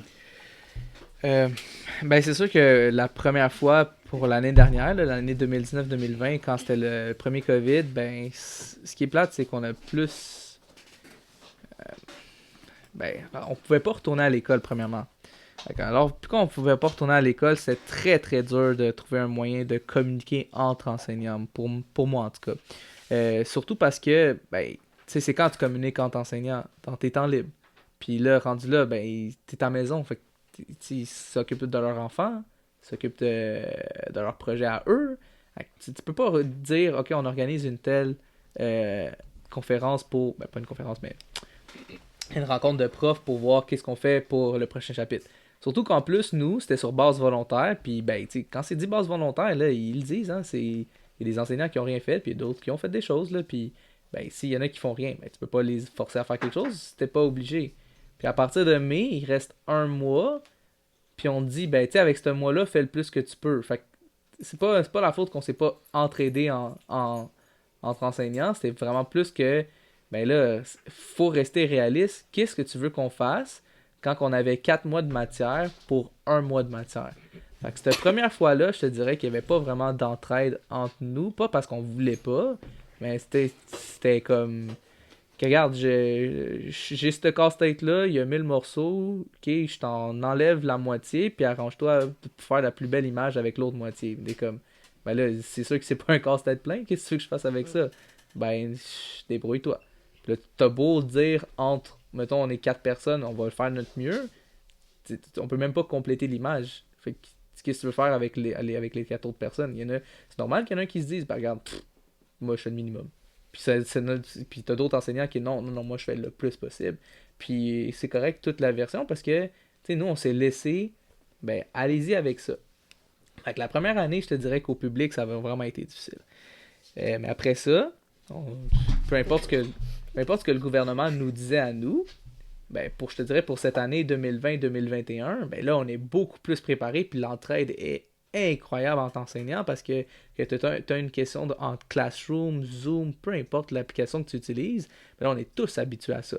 Puis il y a des enseignants qui ont eu des formations qui ont été payées pour justement les telles applications. C'est sûr que des fois, c'est pas les meilleurs cours de formation, mais au moins, on est tous habiles avec une ou certaines applications. Puis après ça, c'est fou que ok, ben moi, je fais mes mini-tests encore comme ça, fait que j'attends la journée qu'ils sont à l'école. Ah, mais tu devrais pas parce que il y a cette application qui s'appelle Formatif. Puis là, t'es, ah, ok, cool. Puis là, tu l'apprends, puis sur ton temps, toi encore, t'apprends à utiliser cette application-là. Puis là, tu te poses la question, mais ok, mais qu'est-ce qu'ils font qu'ils se trichent pas? Ah, mais c'est parce que tu peux le voir le temps qu'ils sont sur l'application en plus. Ah, cool. Fait que là, on s'entraide de même. Puis là, quand tu laisses ça aux enseignants, puis que tu leur laisses du temps de préparation, hey, là, il y a de l'entraide. Mais la première fois, où il y a des écoles privées qui se sont dit, peu importe ce que le gouvernement dit, dans 2 semaines, on est tous retour à l'école. Est-ce qu'on fait les 5 heures à l'école comme d'habitude? Non, mais on retourne tous à l'école. Puis tout au public se sont dit, regarde, base volontaire. Puis après ça, on revient tout à l'école, mais si tu as déjà passé, t'as passé. OK. Fait que merci de me laisser ça de même, parce qu'après ça, moi, il faut que je rattrape ça avec mes élèves qui sont en difficulté d'apprentissage, qui ont déjà abandonné parce qu'avant la pandémie, c'était difficile. Fait que laisse-moi rattraper ça avec mes élèves. Puis là, moi, j'avais... c'était quoi l'horaire qu'ils nous avaient donné? C'était... T'avais mathématiques pendant 2 heures dans une semaine. Fait que là, moi, j'ai 3 groupes. Fait qu'il fallait que je fasse mes 40 élèves, parce que c'est des élèves en difficulté d'apprentissage, OK, en appui. Puis là, il fallait que j'aille mes 40 élèves pendant 2 heures en maths, cette journée-là seulement. Puis là, c'est sûr que j'allais pas avoir mes 40 sur mon application Zoom, là. Vraiment, il y a des élèves qui n'avaient pas encore d'ordi. Et, non, mais la tablette, on l'a distribuée. Il y a eu des problèmes, il y a des élèves qui n'ont pas eu la tablette, là. Ou il y a des élèves qui ont eu la tablette, mais ils n'ont pas l'espace pour travailler. Donc, ils ont juste, ben, regarde, est-ce que toi, t'as passé? Oui, moi, je disais succès, papa. OK, ben, l'autre, il a besoin du temps. Fait qu'on va se concentrer sur l'autre parce que toi, tu passes des heures. C'est sûr qu'il y a des parents qui ont dit ça aussi, là. Fait que c'était très dur la première année, mais là, je te dirais que quand tu nous donnes du temps de préparation, quand tu nous donnes du temps pour nous mettre sur pied, là, l'entraide entre enseignants est incroyable. Et là, il y a aussi de l'entraide avec les parents aussi, puis la direction. Mais la première fois, 2019-2020, on apprenait en même temps que tout le monde, là. Puis, on l'apprend aussi en tant que maintenant que tout le monde cette année, là, mais, tu sais, on dirait que, comme, on a tellement perdu confiance en nos supérieurs qu'on fait ça entre nous-mêmes, là. Tu sais, quand ils nous disent qu'on retourne à l'école, justement, récemment, OK, tout le monde revient à l'école, puis là, tu te dis, est-ce qu'il faut que je rechange ma planif? Et t'as des profs qui sont venus se dire entre eux, regarde, changez la planif parce qu'on retourne, mais perdez pas la planif comme c'était journée 1 sur 2, parce qu'on sait jamais ce qui arrive, hein. Puis, n'oubliez jamais que les élèves, maintenant, ils ont tout un sac dans leur casier, au cas où il faut tout retourner à l'école, à la maison. Fait qu'on met ça le plus possible dans les casiers, puis ils ont tout ça à la maison. Puis, je pense que Catherine, tes élèves, ils ont même pas de trucs à mettre dans leur casier, parce qu'au cas où ils retournent à la maison, Oui. ils ont déjà tout à la maison. Mais pour répondre à la question de base, là, moi, l'année passée, on était super solitaires où je travaillais, là. On a tout bâti ensemble. On donnait des cours chaque semaine depuis le début de la pandémie. On n'a jamais arrêté. Puis ça, j'ai été chanceuse. Cette année, je travaille avec 2 équipes différentes. Puis encore une fois, j'ai des collègues vraiment exceptionnels.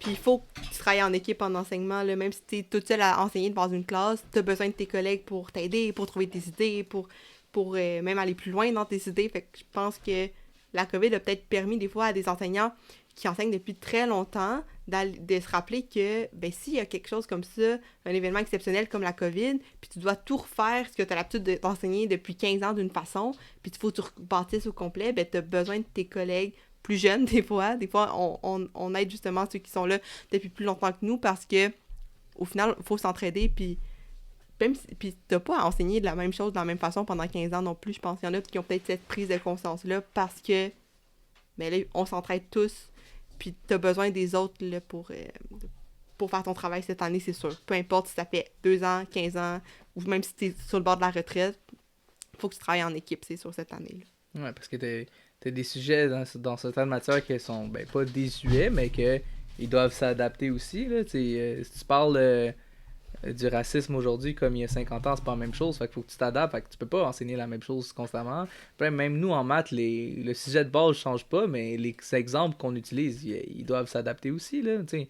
nous, les élèves, ils adorent ça quand je prends le nom d'un des élèves, là. Fait que après ça, il faut que je l'adapte aussi avec le nom d'un autre élève d'un autre groupe, là. Puis, tu sais, tu l'adaptes avec aussi les intérêts parce que, tu sais, un sujet qui vient les chercher eux plus que d'autres choses parce qu'au début de l'année, tu as fait ce travail-là d'apprendre un peu plus sur eux, ben, c'est ça aussi, tu sais, tu vas adapter ton contenu selon le groupe que tu as tu vas mettre devant toi, ouais. de Ouais. l'information Puis, qui les interpelle. Là. Mais encore une fois, tu sais, c'est tout entre enseignants, là.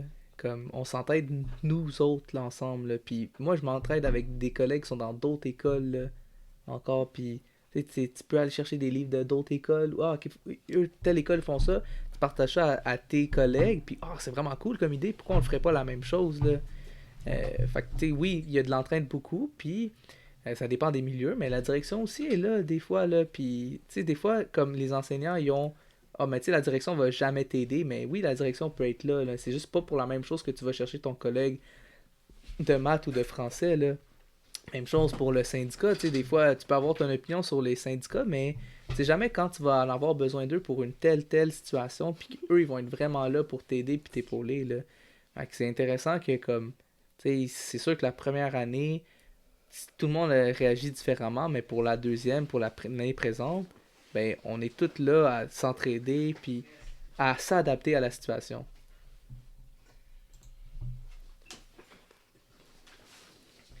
Donc, on a fleuré la pandémie avec tout ça. On a parlé un peu des difficultés que ça a engendré, ce changement-là dans notre quotidien. Nous pouvons aborder maintenant notre moment de vérité avec la question suivante. Comment vous sentez traité par le ministère de l'Éducation actuellement? Ben, je pense que ça fait longtemps qu'il n'y a pas eu une personne 100% compétente, mettons, à la tête du ministère de l'Éducation, là, je peux le dire comme ça. C'est pas...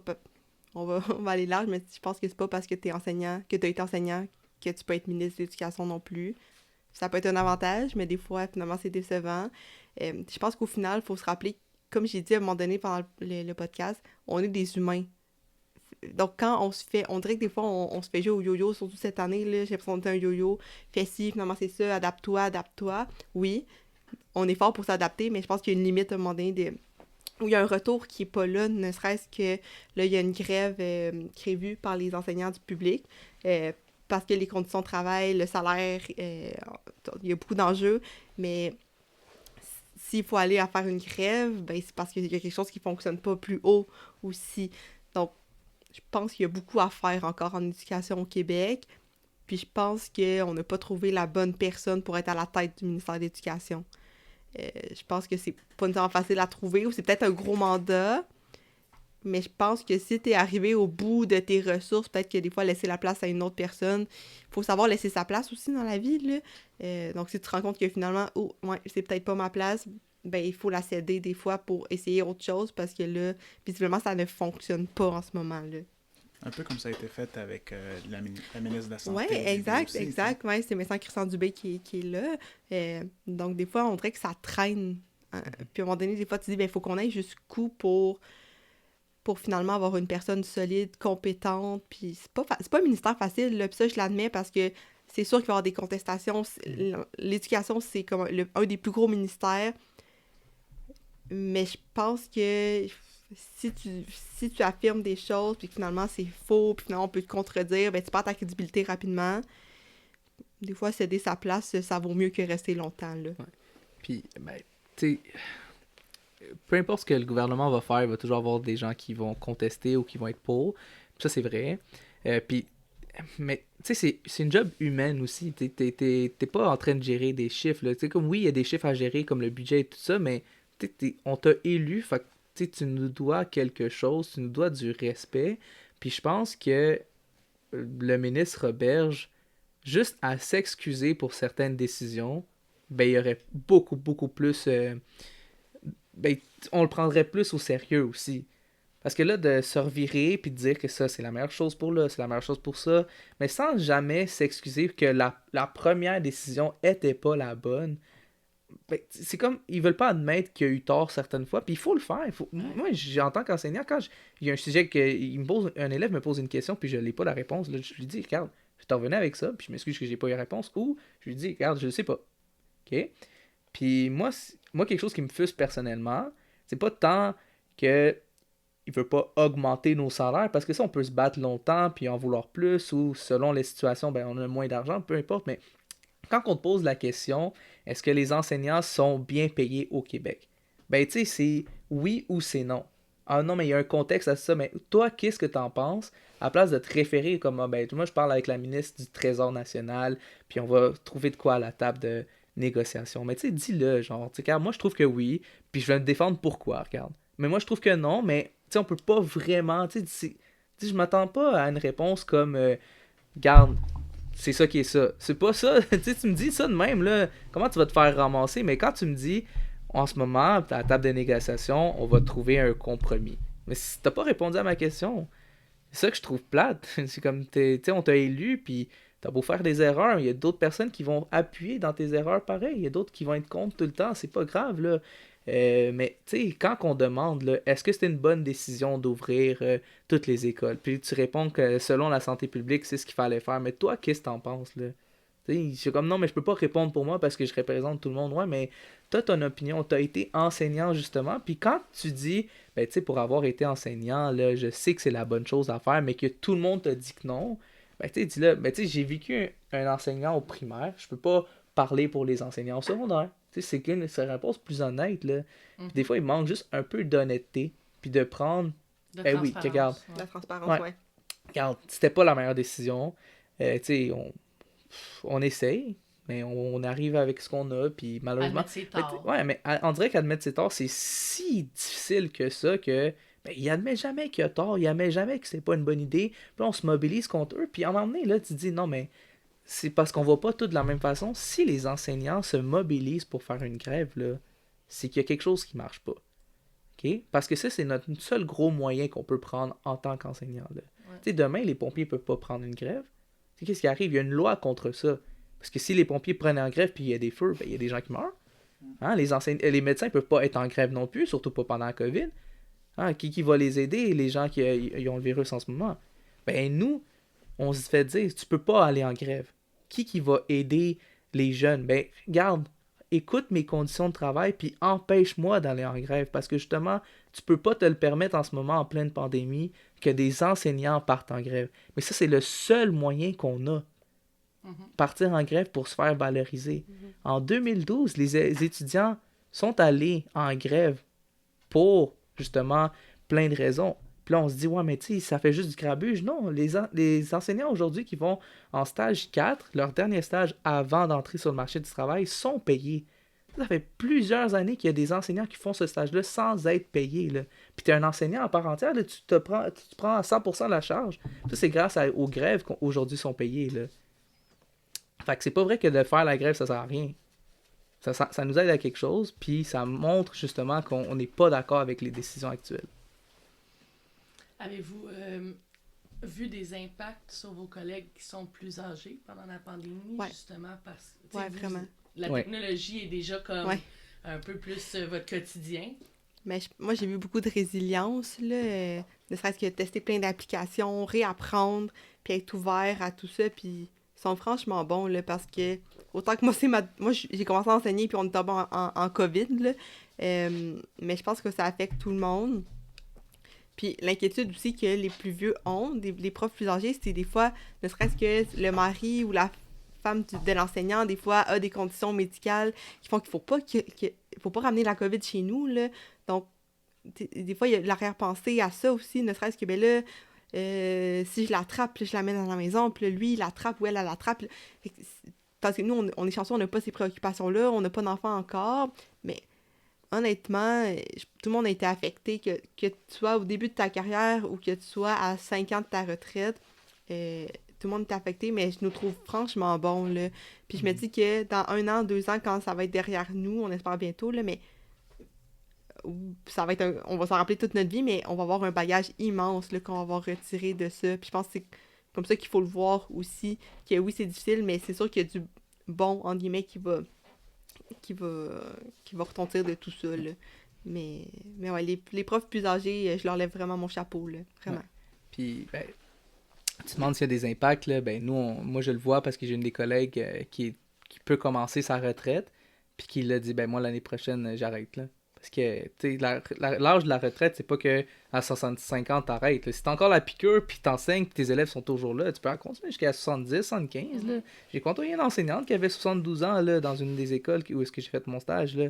Mais moi, je rentre dans mon école privée, puis j'entends jaser, puis j'entends l'enseignante dire, ben, là, moi, c'était ma pré-retraite cette année, mais l'année prochaine, je reviens pas. Ben, comme quand les gens ils demandent pourquoi, ben, je peux pas vivre ça encore une fois, là, vivre dans la peur, dans l'anxiété, vivre à devoir me réaménager parce qu'on sait pas combien de temps ça va durer. Tu sais, ça a tellement été grave comme expérience l'année COVID qu'elle a plus le goût d'enseigner. Elle a le droit, elle a complètement le droit, elle a mérité sa retraite, ok, mais elle a plus cette envie-là. C'est pas à cause que les élèves sont devenus plus difficiles, c'est pas parce que la matière a changé, c'est à cause du COVID. Ça, c'est triste parce qu'on perd un enseignant à cause de ça. Vous parliez tantôt tous les deux, justement, un peu de vos ententes de principe, on s'entend, là, de respect envers le ministre de l'Éducation. T'sais, au moins admettre ses torts. On s'entend, c'était pas prévu la pandémie, mais au moins admettre que, OK, ça a moins bien été. OK, on n'a pas profité de l'été pour préparer les écoles. OK, tu sais, ça. Mais on parle aussi des nouvelles, des médias, qu'il y a de moins en moins de jeunes comme vous qui se tournent vers la vocation, parce que c'est quand même une vocation, on s'entend, là, vous êtes parent, vous êtes enseignant, vous êtes éducateur, vous êtes animateur. Comment voyez-vous l'avenir pour cette profession-là? Mais justement, je pense qu'il faut dire aux gens, c'est pas une vocation, genre c'est une profession. Ça se peut que toi, ça vienne te chercher plus, mais si tu as juste envie de transmettre un savoir, mais vas-y, t'es pas obligé d'être psychologue non plus, là, tu peux juste transmettre ce que tu as à transmettre, puis apprendre comment le faire, puis tout ça, fait que je pense qu'il faut mettre ce terme-là, les mots, c'est une profession, là, je suis payée pour le faire, j'ai un bac, puis oui, effectivement il faut trouver une façon pour dire à la relève mais de venir, mais c'est sûr que si tu entends juste des choses négatives, ton 2 mois de vacances, là, c'est pas ça qui va te faire rester là, en enseignement, là. Fait que je pense qu'il faut trouver une façon pour dire c'est une profession, si toi ça t'allume de faire telle chose, ben vas-y, et c'est toi, parce qu'à long terme, on peut pas plus avoir d'enseignants, c'est sûr que là on va avoir des classes de 50-80 élèves, puis on s'en sortira plus, donc faut assurer notre relève, mais je pense que c'est en valorisant le métier, en disant écoute, c'est une profession, c'est autant une profession que si t'es ingénieur puis tu fais ton bac de 4 ans, là, c'est la même chose.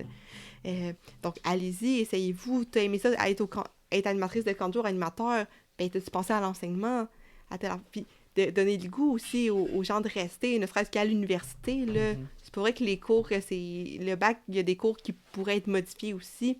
Fait que ça passe à l'université, par ton cheminement à l'université. Qu'est-ce qui est intéressant, qu'est-ce qu'il faut garder, qu'est-ce qu'on peut remplacer pour rendre ça plus intéressant, avoir plus d'outils pour après ça, quand t'arrives, après ton 4 ans, ben, tu sois très solide devant une classe. Ouais. Parce que tu demanderas à n'importe quel étudiant, c'est dans tes stages que tu apprends le plus possible, puis c'est vraiment plate que tu dois attendre 2 ans avant de faire ton premier stage. Là. C'est quand même, tu fais une année, puis tu sais pas si tu vas aimer ça du tout, puis il n'y a rien pour dire si tu aimes ça ou non. C'est juste dès que tu commences à faire des stages, puis tu réalises, oui, j'aime ça, non, j'aime pas ça. Puis comme Kat a dit, l'important, c'est que ce soit... C'est important de nous valoriser en tant que profession, puis on veut pas plus d'argent pour vouloir de l'argent, là, tu sais, c'est pas le but de faire 150 000 $ pour tous les jobs, là. Le but, c'est de se faire réaliser comme, mais pourquoi on n'arrive pas à garder des enseignants? C'est parce que on fait un bac de 4 ans, puis il y a quelqu'un qui est payé plus que moi au Costco dans mes premières années. Puis les premières années, c'est les années les plus difficiles, là. Fait que c'est plus difficile, c'est vraiment pas si payant que ça pour les études, le travail qu'on fait. Puis les gens qui disent justement, ben, tu sais, on a 2 mois de vacances, là. Moi, j'ai des amis qui disent, ben, hey, t'as plein de congés, t'as des pédagogiques. Mais je travaille au pédagogique. Mais je suis pas payé aussi l'été. Ok, mais t'as ton 2 mois, ouais, mais moi, quand je finis mon contrat les premières années, j'ai pas de permanence, je tombe sur le chômage, là. Ah, ok, tu te rentres sur le chômage, mais là, les impôts, tu risques de payer. Ben oui. Ok, mais là, quand tu parles à tes amis, puis ils disent, hey, tu viens-tu prendre un verre, tu viens-tu jouer à telle chose? Est-ce que tu veux faire une soirée de film avec moi? Non, je prépare mon cours pour demain. Ok, tu travailles encore. Puis là, dans ton entourage, ils se rendent compte que, hey, ils font donc bien plus de travail qu'ils sont supposés de faire. Toute la semaine, ils travaillent sauf le vendredi. Dimanche, il faut que tu reprépares ta semaine. Hein, parce que, mon groupe est confiné. Il faut que je m'adapte à ça. Fait que c'est sûr que là, tu parles à la relève, ils entendent juste l'enseignement COVID. C'est sûr que c'est pas le fun, mais c'est parce que c'est différent. Mais les gens, ils sont comme, ben ouais, mais non, je veux pas vivre ça. Mais oui, mais dans le temps normal, c'est pas comme ça. OK? Fait que c'est sûr que t'entends juste les mauvaises affaires parce que t'entends ça aux médias. Hey, ils sont pas payés. Oh, ils revendiquent la grippe. Là, t'es comme, mais ça, c'est pas en réalité parce que notre profession, quand tu fais les études pour, tu réalises qu'est-ce que c'est réellement notre profession. Dans vos cohortes, est-ce que les gens qui ont terminé le bac avec vous, en connaissez-vous qui ont abandonné? Beaucoup. Ouais. Vraiment beaucoup. Ouais. Ouais. Dans votre cohorte, puis Ouais. on s'entend, ça fait même pas 5 ans, là. Ben, moi, ça fait 2 ans là, que j'ai gradué. 2 ans, Ouais. et toi, ça fait... Ben, moi, ça fait 4 ans, bientôt 5, là, mais je fais juste... tu sais, ça, c'est une réalité dans n'importe quelle université puis cohorte, là. Regarde, c'est peut-être pas les mêmes nombres, là, mais première année d'université, au baccalauréat en mathématiques, on était 120 personnes. Dans mon année, quand on a fait les 4 ans, on était seulement 20 personnes à graduer en mathématiques. Ouais, ouais. Et on commence à 120 personnes. Après une première année, il y en a la moitié qui se désistent. Après le stage, tu as la moitié de cette moitié, généralement. Là. Puis après, tu en as qui restent. Là, parce qu'ils disent, ouais, moi, j'ai la piqûre. Non, ça, c'est pas pour moi. OK? Puis, tu sais, comme les chiffres d'admission, là, tu peux te baser sur ça comme moi. Non, mais il y a encore beaucoup de gens là-dessus. C'est des gens qui sortent, là. Puis là, en plus, dans les gens qui vont sortir de ça, tu sais qu'il y en a 1 sur 4 qui quitte dans les 5 premières années. Il y a quelque chose qu'il faut changer. Que ce soit notre salaire, que ce soit nos conditions, ou que ce soit la valorisation dans la société, là, il y a quelque chose qui marche pas parce que c'est dans les dernières années que genre on perd des enseignants. Là, ça tombe comme des mouches. Là. Il y a quelque chose qui marche pas dans les dernières années. Fait que dans le fond, on se dit que dans 1 an, ça va faire 5 ans que fait que sur les 20 qui sont sortis, il t'en reste 15. Ouais. Peut-être, oui, peut-être. Ouais. Tu sais, moi, j'ai c'est des fou amis quand proches, j'ai des amis proches qui ont quitté, puis qui ont... Pas parce qu'ils étaient blasés, là. Il y en a qui sont quittés parce que j'ai des meilleures opportunités à faire autre chose, là. Ils repartent à un autre bac. Puis ça, tu sais, c'est plate comme message, mais moi, je trouve ça beau, un enseignant qui quitte aussi, parce que, tu sais, Tu te t'es choisis mieux de toi, quitter. tu sais. Ouais. T'es mieux de quitter, faire autre chose que t'aimes, faire autre chose qui te rend moins anxieux, que genre rester là pour les 25 prochaines années de ta vie, à t'ennuyer, à être stressé ou à pas te sentir respecté. Et ça a quel impact sur le couple? On s'entend, vos histoires, c'est souvent des histoires semblables. Que ce soit, mis à part français et maths, vous avez quand même la même réalité. Sur vous deux, comment ça se vit?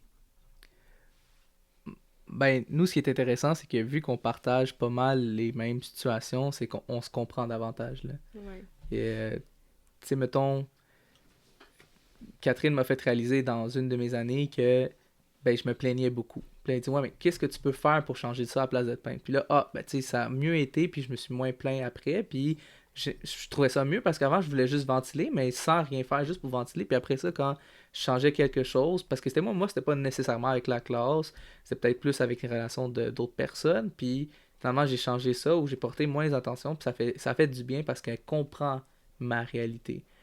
Fait que de ce côté-là, ça fait du bien.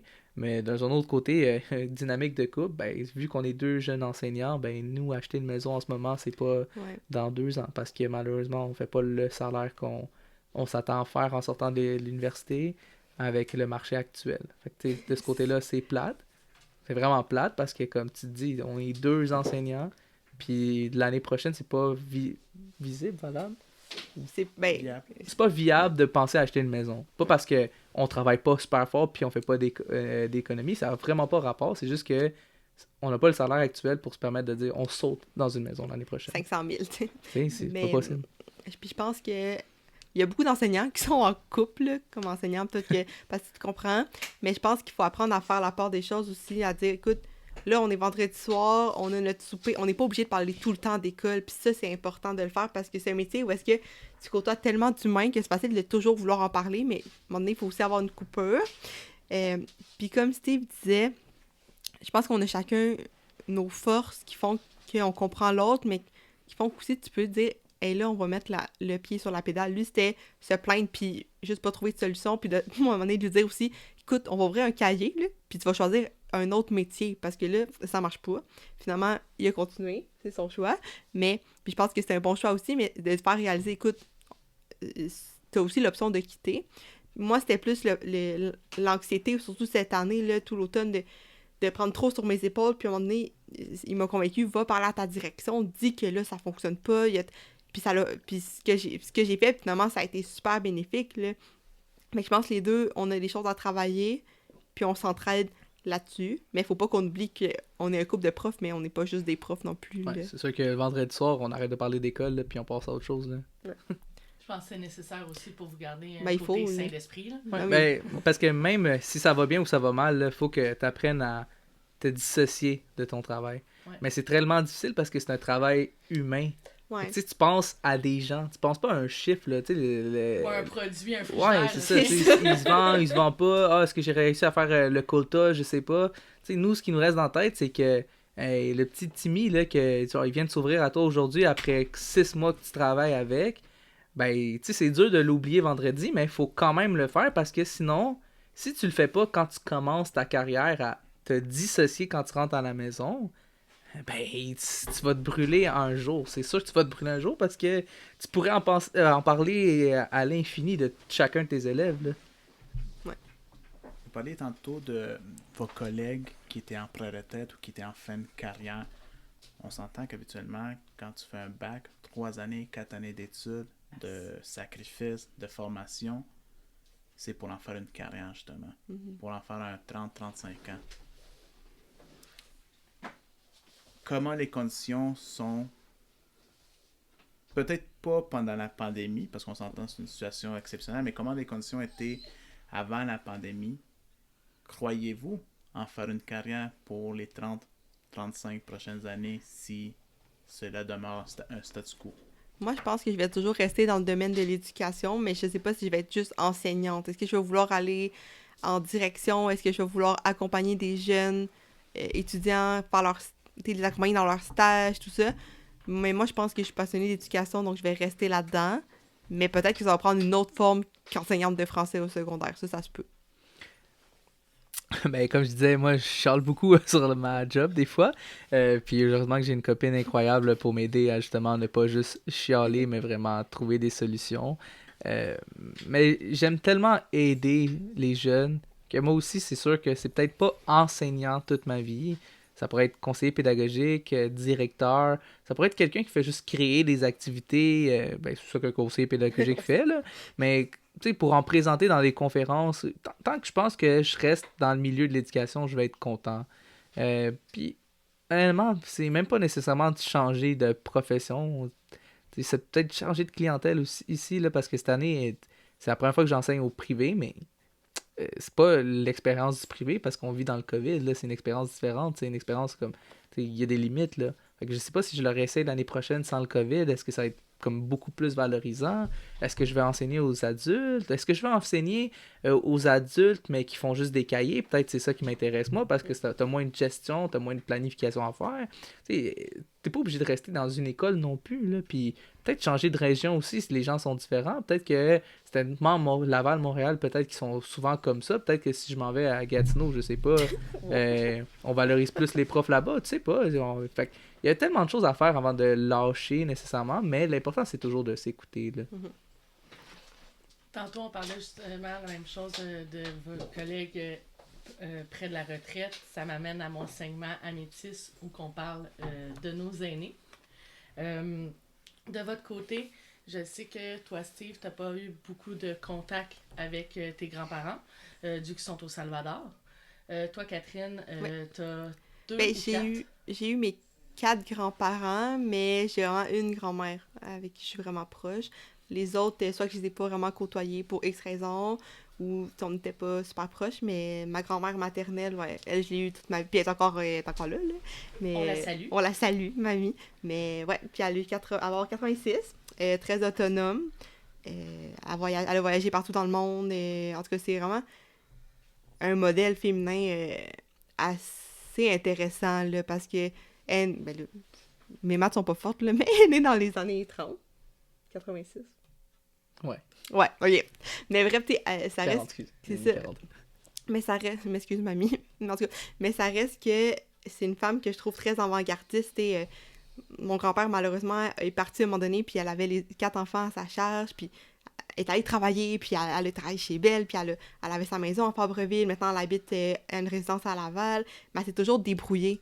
Puis je pense que ma mère aussi a ces valeurs-là, puis dans ma tête, on dirait comme, wow, tu sais, elle, avoir un homme à ses côtés, c'est le fun, mais c'est pas ça, là. Son but, c'est moi... C'est pas juste ça. Non, c'est ça, c'est moi, en tant que femme, comment je m'épanouis. Ben, j'ai fait ma job, j'ai un fonds de pension, j'ai travaillé, j'ai voyagé partout dans le monde, j'ai fait du bénévolat pour plusieurs causes, j'ai mes amis de filles, on fait du bowling. Fait qu'on dirait que moi, c'est... Puis son but, c'est d'être autonome le plus possible, le plus longtemps possible. Puis à 85 ans, là, elle a été limitée cette année, elle a trouvé ça bien long, là.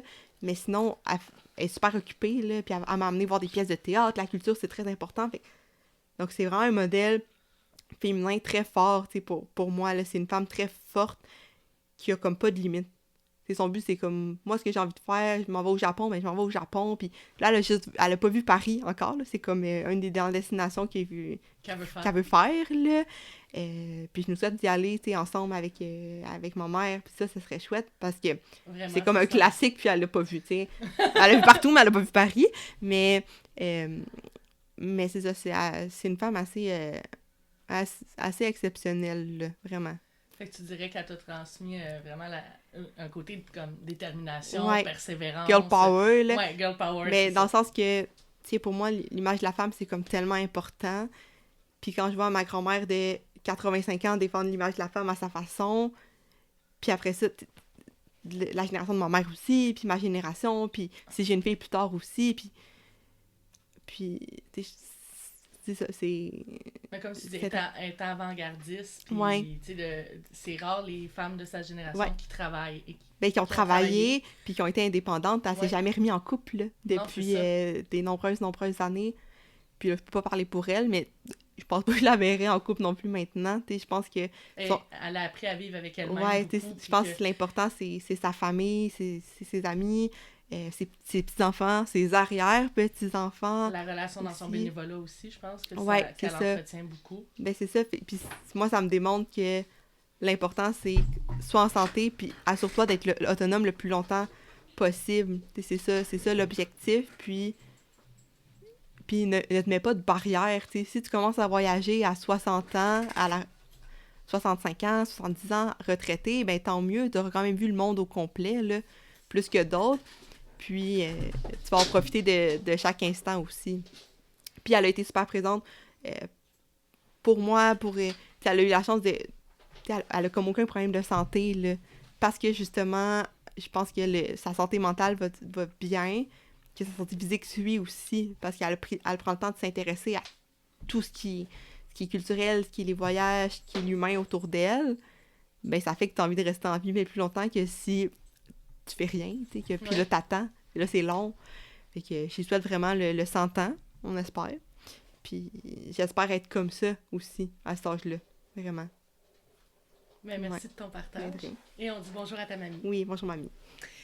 Toi, de ton côté, Steve, qu'est-ce que tu aurais peut-être aimé pouvoir partager davantage avec tes grands-parents de Salvador? Ben, c'est sûr que moi, encore une fois, comme j'ai dit au début, je me suis jamais trop questionné sur mon origine. Puis je suis très content d'être moitié québécois, moitié latino. Donc, moi, j'ai eu la chance quand même de peut-être pas avoir partagé beaucoup de moments avec mes grands-parents, mais je les ai rencontrés. Puis, plus tu vieillis, plus tu comprends aussi leur réalité à eux. Pourquoi mes parents sont venus aussi ici, qu'est-ce qu'il y avait de différent. Comme les valeurs que mes parents m'ont transmises, c'est les valeurs que leurs parents les ont transmises aussi. Donc même si j'ai pas eu la chance de les côtoyer plus souvent que s'ils avaient habité au Québec, par exemple, je trouve que comme j'ai une belle image de eux. Parce que les valeurs que j'ai, c'est les valeurs que mes parents m'ont données, puis c'est les valeurs que leurs parents les ont données. Puis ma culture latino, ben, ça vient de eux aussi. Parce que sinon, mes parents ne l'auraient jamais eu, puis donc... je ne les ai pas côtoyés, mais j'ai eu la chance de les rencontrer. Puis l'image que j'ai est très positive d'eux. Pour conclure, quel message voudriez-vous offrir aux élèves? Ben moi, je pense que je leur souhaite, c'est sûr qu'ils retrouvent l'école qu'ils connaissent l'année prochaine, mais à plus long terme, tu sais, je vois tellement les ados vouloir changer. Tu sais, on est dans une ère où est-ce que on veut changer les choses, tu sais, notre génération commence à prendre de plus en plus de place aussi, fait que, ne serait-ce qu'on parle de féminisme, de consentement, de tout ça, d'identité sexuelle, etc. Fait que je leur souhaite vraiment d'être l'humain qu'ils veulent être, puis de participer à cette révolution-là. Ne serait-ce que les changements aussi climatiques, l'écologie, tout ça. Prenez votre place parce que... Prenez votre place parce que... Puis on fait partie de votre génération aussi, là, on n'est pas si vieux que ça. Fait que faites-le, s'il y a des choses qui vous dérangent, dites-le. S'il y a des choses que vous voulez changer, essayez de le changer aussi. Parce que le monde, en ce moment, je pense qu'il y a des choses à changer, puis je pense que c'est à nous de le faire, puis à vous aussi de le faire. Fait que c'est ça que je leur souhaite vraiment. D'avoir un monde à leur image d'ici 10, 20, 30 ans. Là. Wow! C'est vraiment beau, là. Qu'est-ce que tu veux que je dise quelque chose de plus que ça? Mais moi, je pense que mon message à mes élèves, c'est de continuer d'être fiers. Moi, je partage toujours comme... J'aurais aimé avoir comme rêve de vouloir être le meilleur lutteur possible, là. Mais j'ai perdu ce rêve-là parce que, par circonstance, mais je le répète à chaque fin d'année, pour chaque cohorte que j'ai eue, de jamais abandonner leur rêve, parce que quand tu abandonnes ton rêve, là, t'es plus fier de toi, là. Puis de perdre cette fierté-là, c'est la pire chose qui peut leur arriver, là. Donc, de continuer à croire en eux, mais je pense pour aller avec quelque chose que Catherine a dit, je pense que aussi, tu sais, de pas avoir peur de dire ce qu'ils pensent, puis de pas avoir peur d'aller chercher ce qu'ils veulent aussi. Parce que justement, on est dans une ère où est-ce que, tu sais, dans le temps de nos arrière-grands-parents, grands-parents, parents maintenant, des fois, là, tu sais, le féminisme n'était pas aussi fort. Le racisme n'était pas autant montré dans les médias. Justement, arrêtons jamais, là. Tu sais, les gens qui disent, genre, comme moi, mais OK, on passe à autre chose. Non, passons pas à autre chose. Réglons, la vraie réglons ça en ce moment. Puis c'est notre génération, puis la génération de nos élèves qui va régler ça. Tu sais, il y a 100 ans, là, il y avait personne qui disait hey, les femmes vont avoir le droit de vote. Là. Non, mais c'est important qu'ils l'aillent. Comme ça arrivera jamais, c'est arrivé. Là, genre, justement, là, on dit mais les femmes vont jamais avoir le même salaire que les hommes. Continuons de débattre sur ça, continuons à instruire nos élèves. Puis justement, là, tu sais, nous, notre job, là, c'est de les instruire, les socialiser, puis de les éduquer. Là. Puis si l'élève aime apprendre, il va toujours se renseigner, il va toujours s'éduquer lui-même. Puis c'est là qu'on va faire un changement. Très beau message de votre part. Merci. Qu'est-ce que vous voudriez dire aussi à vos collègues enseignants? Merci beaucoup. Ouais, parce qu'on est en début de carrière, fait que merci pour toute l'aide que vous nous apportez, le soutien, puis vraiment l'écoute, là, parce que ces enseignants-là qui ont l'expérience, là, tout ce qu'ils nous donnent, on va pouvoir le donner au prochain. Puis si on leur dit pas assez merci, merci encore, parce que sans eux, on serait rien, là. En ce moment, là, c'est grâce à eux qu'on se permet de se développer aussi vite, là, puis de s'adapter, puis de se remettre vite. OK, ça a mal été hier, on se remet bien dans la prochaine journée parce que, justement, je pense que quelque chose qui arrive avec les nouveaux enseignants, c'est qu'on va plus chercher d'aide que les anciens enseignants. Puis les enseignants sont là, puis quand on leur demande l'aide, ils sont comme full contents de nous la donner. Fait que, ils vont jamais être comme j'ai pas le temps. C'est comme oui, pourquoi pas? Parce que eux ils ont l'expérience, ils ont plus de temps. Nous, on est plus dans la préparation, planification. Fait que on a besoin d'aide, puis on va la chercher, puis eux sont tellement contents de nous la donner. Fait que merci beaucoup. Ouais, merci, puis je pense que c'est aussi important de prenez soin de vous, écoutez-vous. C'est surtout cette année, puis les autres années aussi, je pense que c'est ça qu'on retient, là. T'es pas une machine, écoute-toi. Puis les choses, si t'as besoin d'une pause, prends-la. T'es plus important que tes élèves, là, au fond, là.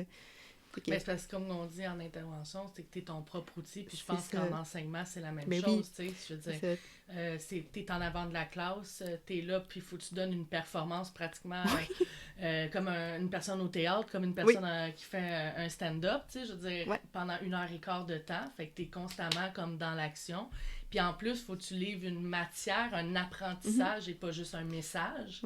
Fait que, ça fait en sorte que, c'est ça, vous adoptez plusieurs chapeaux, puis ça reste que vous êtes votre principal outil, fait qu'il faut vous garder en santé. Ouais, exactement. Fait que je leur souhaite de la santé mentale, physique, puis émotionnelle aussi beaucoup, là, vraiment. Merci. Merci à toi. Donc, c'est ainsi que s'achève un autre épisode de l'heure dorée. Au nom de toute l'équipe du Mauve, je tiens à remercier Steve et Catherine pour pour leur participation. Je vous invite à consulter le www.mauv.ca ainsi que notre page Facebook, Twitter et Instagram ou directement nous contacter. Je vous souhaite à tous une journée sereine. À bientôt!